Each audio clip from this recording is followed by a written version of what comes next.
أعوذ بالله من الشيطان الرجيم. بسم الله الرحمن الرحيم. الحمد لله والصلاة والسلام على رسول الله صلى الله عليه وسلم النبي الأمي المبعوث رحمة للعالمين وعلى آله وصحبه أجمعين وعلى كل من بهم بإحسان وإيمان إلى يوم الدين. أما بعد، السلام عليكم ورحمة الله تعالى وبركاته. adúpẹ́ lọ́dọ̀ Ọlọ́run, asúndúpẹ́ lọ́dọ̀ Ọlọ́run, àkàrà ọpẹ́ wa pé alhamdulillah rabbil alamin. Bẹ́ẹ̀ náà ni a sì ń tọrọ kẹ́gẹ́ fún aṣíwájú wa, ọlọ́lá wa, ẹni tọ́lọ́run ọba pọ́nlé látọ̀dọ̀ rẹ̀, tábùkù ò ní kàn tí táyé ò fi parẹ́, àtìgbà táyé ò máa bẹ́ ní o, tíṣẹ́ mi ò ní sí mọ́ o, àbùkù ò ní kan Ọlọ́run tí ò ní kan ní Muhammad sallallahu alayhi wa sallam. Ìkẹ́gẹ́ Ọlọ́run kó máa bá àwọn sàhábà al-kiram àtàwọn tabi'in àti gbogbo àwọn ará ilé Ànábì látòkè délẹ̀. Kọ́lọ́run bá wa ṣíjú àdúgbò wọn kó sì bá wa ṣàlékún dáadáa fún wọn. Bákan náà gbogbo mùsùlùmí tí wọ́n ń bẹ lórílẹ̀ ayé láti jọ́ tọ́lọ́run ti gbé ayé kalẹ̀ tó fi wá dòní àti tí ó máa bọ̀ lẹ́yìn tiwa. Àlékún kẹ́gẹ́ Ọlọ́run bá wa ṣe fún wọn kó ṣàánú fún wa. Ìjọ òde táàfì láṣẹ ìsìlámù mọ́ Ọlọ́run dákun má jọ̀ọ́ wọlé tọ́kú wa la ilaha illallah Muhammad rasulullah sallallahu alayhi wa sallam. Bákan náà àwa tọrọ àdúrà fún àwọn àgbàlagbà tí wọ́n gbé ìsìlámù dání lánàá tí wọ́n sì gbé dání dáadáa tó fi wù àwọn tòní ṣe. Kọ́lọ́run wá ṣàánú àwa tòní náà ká lè ṣe dáadáa kó lè wù àwọn tọ̀lá ṣe lára wa.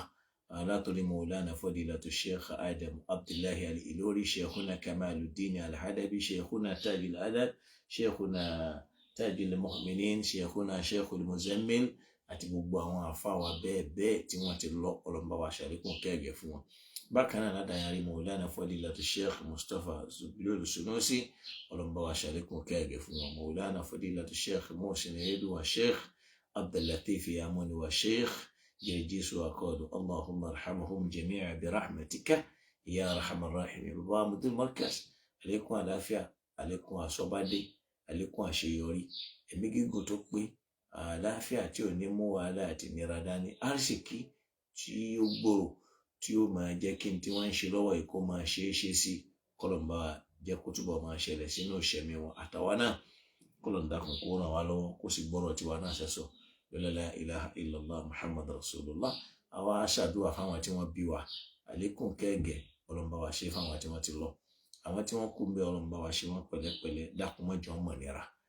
Àwa náà tá a jọjọ́ mọ̀ ẹ̀yà wa nínú Islam, àwa náà ń ṣàdúrà fúnra wa, àpàrà sí ibú àpàrà sí ìgbà, níbi jíjẹ, níbi mímọ́, níná, níbi lílò, níbi wíwọ̀, Ọlọ́run má jẹ́ ó wọlé tó ẹnì kankan wa. Bákan náà níbi ẹ̀sìn wa tí ń jẹ́ Islam, Ọlọ́run kó ṣàánú fún wa ń bẹ. La ilaha illallah Muhammad rasulullah sallallahu alayhi wa sallam. Wa la hawla wa la quwwata illa billahi al-aliyyi al-azim. Masha Allah. Ẹ rí pé àkọlé ọ̀rọ̀ wa yìí òun náà ni ọ̀tún ayé àti òsì ayé. Ọ̀tún ayé àti òsì ayé. In tó mú mi tí mo fẹ́ fi sọ̀rọ̀ lórí ọ̀rọ̀ yìí náà ni wípé mo gbọ́ lọ́dọ̀ kan nínú àwọn tí wọ́n jẹ́ oní spirituality tí wọ́n ń sọ̀rọ̀ nípa ìmọ̀ ẹ̀mí. So nípa wípé bíyàn bá mọ̀ ọ̀tún ayé tí ò bá mọ̀ sí ayé, ẹrú ayé ni ó ṣe. Tó sì já sí wípé Islam, gbogbo ìmọ̀ tá a bá fẹ́ kọ́ láyé, a gbọ́dọ̀ jẹ́ kí ìmọ̀ yẹn kó mú wa gbàgbé ìmọ̀ Islam tàbí kó jẹ́ àgbàgbé àwọn nǹkan tó ń jẹ́ orígun ìgbàgbọ́ tẹ́sìn wọn ò fi ní bàjẹ́ tí ò ní gbé wa lọ ọ̀nà ẹbọ. Islam recognize ń tà ń pè ní mímọ̀. Ọlọ́run gan fẹ́ràn ìmọ̀. Nígbà Ọlọ́run fẹ́ sọ̀rọ̀ ọmọnìyàn, ó ní walaqad karramna bani Adam. Àwọn Ọlọ́run, àwa la pọ́n ọmọ ènìyàn lé. Gbogbo tí ń jẹ́ ìran Ádámà láyé apọ́n wọn lé. Kí la fi pọ́n wọn lé? Ìntà fi pọ́n wọn lé náà ni ìmọ̀. Ó ní hamalnahum fil barri wal bahr. Pẹ̀lú ìmọ̀ la fi pọ́n ọmọ ènìyàn lé ni wọ́n ṣe láǹfààní àti lè lo orí ilẹ̀ lẹ̀, tí wọ́n fi lè mú nǹkan tí ń bẹ nsàlẹ̀ tó lè wúlò fún wọn. Wọ́n lè kó àwọn instrumentals àtàwọn mentals kan mú jáde kan papọ̀ mọ́ra wọn kó di mọ́tò. Yàtọ̀ sí pàwọ́ Ọlọ́run gbé ẹṣin kalẹ̀ fún wọn. Àwọn náà dẹni tí wọ́n lè rìn lórí omi, wọ́n lè rìn lórí òkun, wọ́n lè rìn lófurufú. Ìmọ̀ yẹn la fi ṣàpọ́nlé wọn. Èyí òun ló fi já sí pé níjọ́ tọ́lọ́run kọ́kọ́ fẹ́ bẹ̀rẹ̀ ọ̀rọ̀ láàrin àwọn màláíkà, ọ̀rọ̀ ìmọ̀ ló gbé sí wọn láàrin. Torí pé àwọn màláíkà kò sí ní tó kàn wọ́n pẹ̀lú ọ̀rọ̀ mímọ̀ kọjá ọ̀rọ̀ à ń sin lọ. Ọlọ́run wá dá ọmọ ènìyàn, ó wá ní ní tá a fi pọ́n lé náà ní ọ̀rọ̀ ọmọ yẹn. Ìmọ̀ yẹn náà lọ́mọ ẹ̀dẹ́ ènìyàn ó fi já sí pé òun lọ ga gbogbo ntọ́lọ́run ọba mi dá. Gbogbo ntọ́lọ́run ọba dá ọmọ ènìyàn lọ́lọ́run fi ṣọ̀gá wọn. Atal màláíkà, débi àwọn màláíkà wọ́n ń sìn wá Ọlọ́run nìkan máa ṣerú sìn wá ni. Ó rí pé àwọn màláíkà Ọlọ́run máa ń ṣiṣẹ́ nú ayé wa ni, torí pé iṣẹ́ tọ́lọ́run bá rán wọn náà ni wọ́n máa jẹ́ pẹ̀lú bọ́lọ́run ti parí ẹ̀. Ìmọ̀ náà lọ́lọ́run ọba fi ṣàánú fún wa tá a fi ju àlìjànú lọ. Ìmọ̀ lọ́lọ́run fi ṣàánú wa tá a fi ju àwọn ẹranko lọ. Ìmọ̀ lọ́lọ́run fi ṣàánú wa ló fi já sí pé gbogbo ń tọ́lọ́run dá láyé yìí kò sí ìtọ́lọ́run ò fún wa láǹfààní ká lè tọwọ́ bọ̀. Tó bá wù wá a lè gun òfurufú lọ, tó bá wù wá a lè wọnú ilẹ̀ lọ, a sì tún jáde ńbẹ̀ látara mímọ̀ tí kì í ṣe pọ́rọ̀ agbára. Àwa dúpẹ́ lọ́dọ̀ Ọlọ́run tó ní káwa náà pẹ̀lú ẹni tọ́lọ́run fi àpọ́nlé sí lára. Ló fi já sí pé al-ilmu faridatun ala kulli muslimin, gẹ́gẹ́ bọ́lọ́run ti sọ látòrí àwọn ànẹ́bí tá ànẹ́bí jẹ́ kó yé wa pé káwá ìmọ̀ ọ̀ranyàn ní fún gbogbo mùsùlùmí. Àmọ́ tá a bá fẹ́ sọ̀rọ̀ ọ̀nà yìí ṣe làwọn àfáà máa ń fẹ́ gbé sórí bí ìgbà tó já sí pé àdísù àti Al-Qur'ani àbọ̀rọ̀ káṣàlù àlá kákírun nìkan ni wọ́n ń sọ rárá. Gbogbo tí ń jẹ́ mímọ̀ láyé tó bá ti lè jẹ́ mọ̀ ni náà ni mùsùlùmí lè kẹ́kọ̀ọ́ lórí ẹ̀. Torí pé Ọlọ́run fúnra ẹ̀ náà lójó yé wa pé karramna bani Adam, apọ́nmọ ènìyàn lé, kí la fi pọ́n wọn lé? Ìmọ̀ la fi pọ́n lé. Wàhámẹ́lì ló fi jẹ́ pé gbogbo àwọn ẹ̀dá kankan nínú àwọn ẹ̀dá Ọlọ́run ni ó ní ntọ́lọ́run fi pọ́n kó wá àwọn lé tí wọ́n fi ń bàbàrà. Ó sì níṣẹ́ tí kó wá àwọn ń ṣe. Iṣẹ́ ràkúnmí náà ni kó gbé èèyàn kó sì má rẹ̀ kó sì má sùn. Nta fi pọ́n òun lé nù ni. Tó bá wá di pé ràkúnmí ò lè gbé èèyàn, kò lè kẹ́rù, àwa mọ̀ yìí pé àpọ́nlé kò lè jẹ́ ràkúnmí. Bẹ́ẹ̀ náà ni èyí tí wọ́n ń pè ní èkejì rẹ̀ ń, èkejì ràkúnmí bóyá dọ́ńkì, kẹ́tẹ́kẹ́tẹ́, iṣẹ́ kó kẹ́rù làwọn Ọlọ́run ọba la fi rán. Bọ́lọ̀ ti dá gbogbo nǹkan ẹnu. Àwọn ẹyẹ kan ń bẹ, iṣẹ́ kan kó koríko, kan fi mọ́lé, kan kó nǹkan jọ la fi rán wọn. Àwọn nǹkan sì ń bẹ, iṣẹ́ kan jẹun níṣẹ́ wọn o. Iṣẹ́ kan jẹun níṣẹ́ wọn o. Àmọ́ ntọ́lọ́run fi pọ́n ọmọ ènìyàn lé ni pé ìmọ̀ ni ó máa fi jẹ́ ọ̀gá lórí gbogbo nǹkan tọ́lọ́run ọba mi dá. Ó lè wọ sánmà lọ, ó lè máa sọ fún yín pé nọ́mbà nǹkan báyìí ní ń bẹ ń bì, ètò Ọlọ́run nìyẹn. Àmọ́ ìyẹn wọn ò wá sọ wípé kí ìmọ̀ yẹn tá a bá lọ kọ́ yẹn kó wá mú wa máa fẹ́ kọlu Ọlọ́run rárá. Ẹ rí i pé ń play fídíò kan fún wa lóye rí i pé wọ́n ní béèyàn bá mọ ọ̀tún ayé tí ò mọ òsì ayé pé yóò padà ṣerú ẹgbẹ́ ni. Kí wá lọ̀tún ayé? Kí lòsì ayé? Ayé ò lọ́tún kankan ń bì kankan, torí gbogbo ayé yìí náà ọ̀tún ni. Bó bá sì tún pè lósì, òsì náà ni. Bó bá wà báyìí tó ń lọ báyìí ní ìsìn, ọ̀tún ni bí ó máa jẹ́, òsì ni bí ó máa jẹ́. Tó o bá tún yíjú padà síbí, ọ̀tún náà ni ó máa jẹ́. Léyìí tó ń túmọ̀ sí pé ìpìlẹ̀ tọ́lọ́run fi pinlẹ̀ gbogbo ń tà ń pè ní agbègbè láyé àṣàrùkù wal-gharbu ni. Ibi tó òun ti èyí tẹ́ ń pè ní east and west lọ́lọ́run ọba fi pinlẹ̀ ọ̀rọ̀ alẹ́ ayé yìí pé àṣàrùkù wal-gharbu, east àti west ni. Ó ní gbogbo ń tá bá fẹ́ sọ lára east and west, kò ní gbogbo ń tá bá fẹ́ mú wá nínú north àti south, àfi kó máa padà máa di pé a máa lo east àti west yẹn wọ́n máa kún lára. Ó rí i pé a máa sọ pé north west, north east, a máa sọ pé south east, south west. Kò ní ló fi ń já sí pé Ọlọ́run gbé kalẹ̀ yẹn ò lè parẹ́. Ọlọ́run ló gbé kalẹ̀ bẹ́ẹ̀. Kí wá ni wọ́n ń gbà lérò pẹ̀lú ọ̀tún ayé tá a gbọ́dọ̀ ṣọ́ra fún? Tí mo fẹ́ sọ yìí lórí nù ń play fídíò ni káwa náà gbọ́, torí pé àwọn nǹkan ni àwọn ọ̀rọ̀ mi ń bẹ. Ànábì sallallahu alaihi wasallam ó jóyè wá nú ọ̀rọ̀ wọn kan tí wọ́n lá ànábì wí bẹ́ẹ̀ pé inna minal bayani la sihru, nínú àlàyé ọ̀rọ̀ tí wọ́n máa ṣe fún ènìyàn, èmi ń bẹ nínú rẹ̀ tó já sí pé idán ni, yóò sì mú ẹ̀dá, yóò sì sọnù, yóò dẹ̀ lọ bẹ́ẹ̀. Mo fẹ́ ká jọ gbọ́ fídíò ni ká wá wò ọ̀tún ayé, òsì ayé, tí wọ́n lẹ́ni tó bá mọ̀ ọ̀tún ayé tí ò bá mọ̀ òsì ayé yẹn yóò padà ṣerú ẹgbẹ́ rẹ̀ ni. Ṣé gbogbo ẹni tó wáyé tó ṣoríire tó lámìláaka tó sì lọ́lá tó lókìkí, ṣé gbogbo wọn náà ni wọ́n lọ́lá? èmi ń ṣerú ẹgbẹ́, àwọn kan ni wọ́n ṣerú lẹ̀ fáwa, wọ́n kọ ìmọ̀ọ́lẹ̀, orúkọ wọn ló ṣẹ́kù, àwọn ẹlòmíín ló padà jẹ wàhálà wọn. Ọlọ́run ti pèsè ẹni tí kò jẹ tí ó mu tí wọ́n ní kó ṣiṣẹ́ kó fi tẹ̀ ọ́ lọ́wọ́, má jókòó kó wá máa wòran. Náà mo fẹ́ ká jọ gbọ́ fídíò yẹn torí mi ì fẹ́ ká pẹ́ púpọ̀ lórí ẹ̀.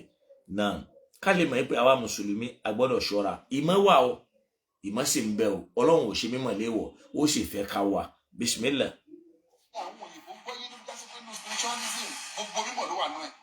Náà ibẹ̀ yẹn kọ́ ló fẹ́. Ẹ dákun mo fẹ́ kí kinní yẹn bẹ̀rẹ̀. Àwọn òyìnbó gbọ́ yé níbi jásí pé nínú spiritualism gbogbo mímọ̀ ló wà nù ẹ̀, gbogbo mímọ̀, foundation of all knowledge. Mo fi máa ń sọ nínú ọ̀rọ̀ mi tí máa ń tẹnu gbogbo àyè pé tó o bá jẹ́ ọ̀jọ̀gbọ́n tó o mọ ọ̀tún ayé tó o mọ̀ sí ayé, ó ń ṣọ̀jọ̀gbọ́n ẹrú ayé ni ẹ o. Now ibi tí mo fẹ́ lò nìyẹn o, wọ́n ní tó o bá jẹ́ ọ̀jọ̀gbọ́n, mi ò mọ̀ bóyá àwọn èèyàn wa ń gbọ́ fídíò yẹn dáadáa. Wọ́n ní bí èèyàn bá jẹ́ ọ̀jọ̀gbọ́n tó bá mọ̀ ọ̀tún ayé tí ó mọ̀ sí ayé, ẹrú ayé ni ó ṣe. Now ẹ wàá máa àwàjọ gbọ́ kí lọ̀tún ayé, torí pé mi ò láǹfààní àti ní spíkà lónìí, màá fẹ́ ká tún ẹ jẹ́ kí n gbé e súnmọ́ kínní. Àwọn òyìnbó gbọ́ yé níbi jásí pé nínú spiritualism gbogbo mímọ̀ ló wà nù ẹ̀, gbogbo mímọ̀, foundation of all knowledge. Mo fi máa ń sọ nínú ọ̀rọ̀ mi tí máa ń tẹnu gbogbo àyè pé tó o bá jẹ́ ọ̀jọ̀gbọ́n tó o mọ ọ̀tún ayé tó o mọ̀ sí ayé, ó ń ṣọ̀jọ̀gbọ́n ẹrú ayé ni ẹ o. O mọ mathematics, ṣé o mọ numerology? Ọ̀tún ayé ni mathematics, numerology ló sí ayé, ṣé o mọ? Ọ̀tún ayé òun ni physics, ṣé o mọ? Psychic òun ló sí ayé. Ọ̀tún ayé òun ni chemistry, ṣé o mọ? Alchemy òun ló sí ayé. Ọ̀tún ayé òun ni astronomy, ọ̀tún ayé ṣé o mọ? Astrology òun ló sí ayé. Ọ̀tún ayé òun ni science, òsì ayé òun ni spiritualism. Ọ̀tún ayé òun ni nígbà tí ìgbàgbọ́ mi ti dúró tí mo ṣe nígbàgbọ́ nínú Ọlọ́run, gbogbo nǹkan tí bá fẹ́ àwọn Ọlọ́run gbọ́dọ̀ wá ṣe fún mi ní ṣé o mọ? Spiritism òun ló sí ayé. Yẹ kí n wá sọ fún ẹ, gbogbo ẹni tó mọ̀ ọ̀tún ayé nìkan ló ń ṣerú àwọn tó mọ̀ sí ayé. Ẹni tó ka ìwé tó mọ mathematics ló ń ṣerú ẹni tó mọ numerology ni, nítorí pé kò ní mọ language of the numbers. Má lè gbàgbé pé nọ́mbà lọ́wọ́ fi kó òbí ilé ayé, ó ní wà á sọ kulla shay'in adada, gbogbo nǹkan pátápátá ó ti wà coded ní ti nọ́mbà. O kò sí ayé, báwo lè fẹ́ gbé ayé tó fẹ́ rọrùn? Ẹni tó jásí pé ó wà láyé tó jásí pé ọ̀tún ayé nìkan ló mọ̀, yóò ṣerú àwọn tó invent ní gbogbo ìkódà àpèjúwe tó kéré jù òun ni ká mú. Naam, alhamdulillah. Ẹ dákun tẹ́yin ọmọ ìyá wa tẹ́ bá gbọ́ fídíò yẹn, mo fẹ́ kẹ́ ẹ jẹ́ kí n mọ̀ wípé a gbọ́. Ẹ dákun torí Ọlọ́run, tó bá yẹ pé gbígbọ́ yẹn màá fẹ́ kẹ́ ẹ jẹ́ kí n ní indication wípé wọ́n gbọ́ fídíò yẹn, màá sì tún fẹ́ ká tún jọ gbọ́ lẹ́ẹ̀kan sí i. Ẹni tí fídíò yìí ń gbìyànjú láti sọ ni wípé gbogbo ọ̀jọ̀gbọ́n láyé tí wọ́n bá mọ ọ̀tún ayé tí wọ́n mọ òsì ayé, ẹrú ayé ni wọ́n ò ṣe. Ṣé gbọ́ mi nísìnyí, wọ́n lẹ́rú ayé ni wọ́n ò ṣe, ẹni bá mọ ọ̀tún tí ó sì mọ òsì ayé. So àlàyé wa ń wá látọ̀dọ̀ àfáà yìí wípé bí èèyàn bá mọ nǹkan báyìí tí ó mọ nǹkan báyìí, ọ̀tún ayé lè yí òun, òsì ayé lè yí òun, ọ̀tún ayé lè yí òsì ayé lè yí, ọ̀tún ayé lè yí òsì ayé. Níbi ọ̀rọ̀ mímọ̀ àti níbi ọ̀rọ̀ ọ̀ṣẹ̀mí, túláàsì ni kẹ́nìkan ó mọ ẹjọ́ gàfẹ́ nìkan tí ò sí ní tó lè yí yẹn padà. Jazakumullahu khair, wọn làwọn gbọ́. Prince Alaw Abdulhakeem àti afáàmì Oyèbọ́lá, Jazakumullahu khair. Àkọ́kọ́ ni pé mo fẹ́ ká kọjọ mọ̀ nínú Al-Qur'an yìí pé Ọlọ́run gan sọ̀rọ̀ kan fún àná Al-Qur'an, ó ní rafa'na ba'dakum fawqa ba'din darajatin. Ọlọ́run ní àwa fúnra wa, rafa'na ba'dakum, a gbé àwọn kan ga, fawqa ba'din, kan máa jẹ́ ọ̀gá fáwọn kan, ẹnìkan láti jọ̀gá, ẹnìkan láti jọmọṣẹ́. Ó ní liyattakhidha ba'duhum ba'dan sukhuriyya, nítorí pé kápá kínní àtàpá kejì yẹn kí wọ́n lè jọ ọ̀rọ̀ fúnra wọn. Tí gbogbo ayé bá lówó, a lè gbádùn ayé. Tí gbogbo ayé bá lọ́lá a lè gbádùn ayé. Tí gbogbo ayé bá lọ́rọ̀ a lè gbádùn nǹkan ní wa. Ẹ dákun, tí gbogbo wa bá jẹ́ ọ̀gá, báwo la ṣe fẹ́ gbádùn ayé? Ọ̀gá wọ́n sì ní grade o, wọ́n ní levels o. Ìwọ máa jọ́gà fáwọn kan, ẹnìkan ó jọ́gà fún wọ, ẹnìkan ó jọ́gà fún wọ, ìwọ ó jọ́gà fẹ́ lómi, ẹnìkan ó tún jọ́gà fún wọ, ìwọ ó jọ́gà fẹ́ lómi. Ọlọ́run nìkan náà ni jíjọ́gà ó wàá pín sọ́dọ̀ rẹ̀, tẹ́nìkankan ò ní jẹ́ ọ̀gá fún, ẹnìkan ò ní jọ́gà fún. Bọ́lọ́run ti dáyé nìyẹn. Kódà nínú ilé iṣẹ́ táwọn ọ̀jọ̀gbọ́n bá wà ńbẹ̀, ẹnìkan ni ó máa jẹ́ director, ẹnìkan ni ó máa jẹ́ manager, ẹnìkan ni ó máa jẹ́ secretary. Ọ̀gá sì làwọn mẹ́tẹ̀ẹ̀ta. Wàláálí ọ̀gá lẹ́nìkan ó sì tún máa jẹ́ fẹ́nìkan lẹ́nìkan. Kódà ẹnìkan gateman ni yóò tún máa jọ́gà fáwọn ẹlòmíì. Ṣé pé ẹlòmíì gan driver ni òun ó sì tún jọ́gà fẹ́ lòmíì. Bọ́lọ́run ti tó ayé nìyẹn. Àfi tá a bá fẹ́ da ayé rú. Ọlọ́run fún rẹ̀ wá ní ahum yaksimuna rahmata rabbika. Ṣáwọn èèyàn ni wọ́n ń pín bẹ́ẹ̀dá ṣe fẹ́ jẹ́ àti bó ṣe fẹ́ jẹ láyé ni. Èèyàn kan ló lè pín o. Ó ní nahnu qasamna baynahum. Àwọn Ọlọ́run láti pín láàrin wọn ma'ishatahum fil hayati dunya. Ìntàn fẹ́ jẹ àti ìntàn fẹ́ jẹ láyé. Ó wá ní rafa'na ba'dakum fawqa ba'din darajatin. Nígbà míì ẹni tí ò mọ ọ̀tún tí ò mọ òsì ayé lọ́lọ́run ó wà gbárí sì kílé lọ́wọ́ tí ó mọ pàṣẹ tó já sí pé ẹni tó mọ̀ tún ayé tó mọ̀ sí ayé ó mọ̀ ṣiṣẹ́ lábẹ́ rẹ̀. Subhanahu wa ta'ala. Òòrọ̀ lọ́ni alẹ́ ni tí ò dá òsì ayé kò dọ́tún mọ̀ kò dósì mọ̀ Ọlọ́run wà gbárí sì kílé lọ́wọ́. Àwọn tí wọ́n wá mọ̀ ọ̀tún ayé tí wọ́n dá òsì ayé mọ̀ yẹn abẹ́ rẹ̀ ni wọ́n ti wá láàfi jẹ wọn sí láàfi mú wọn sí.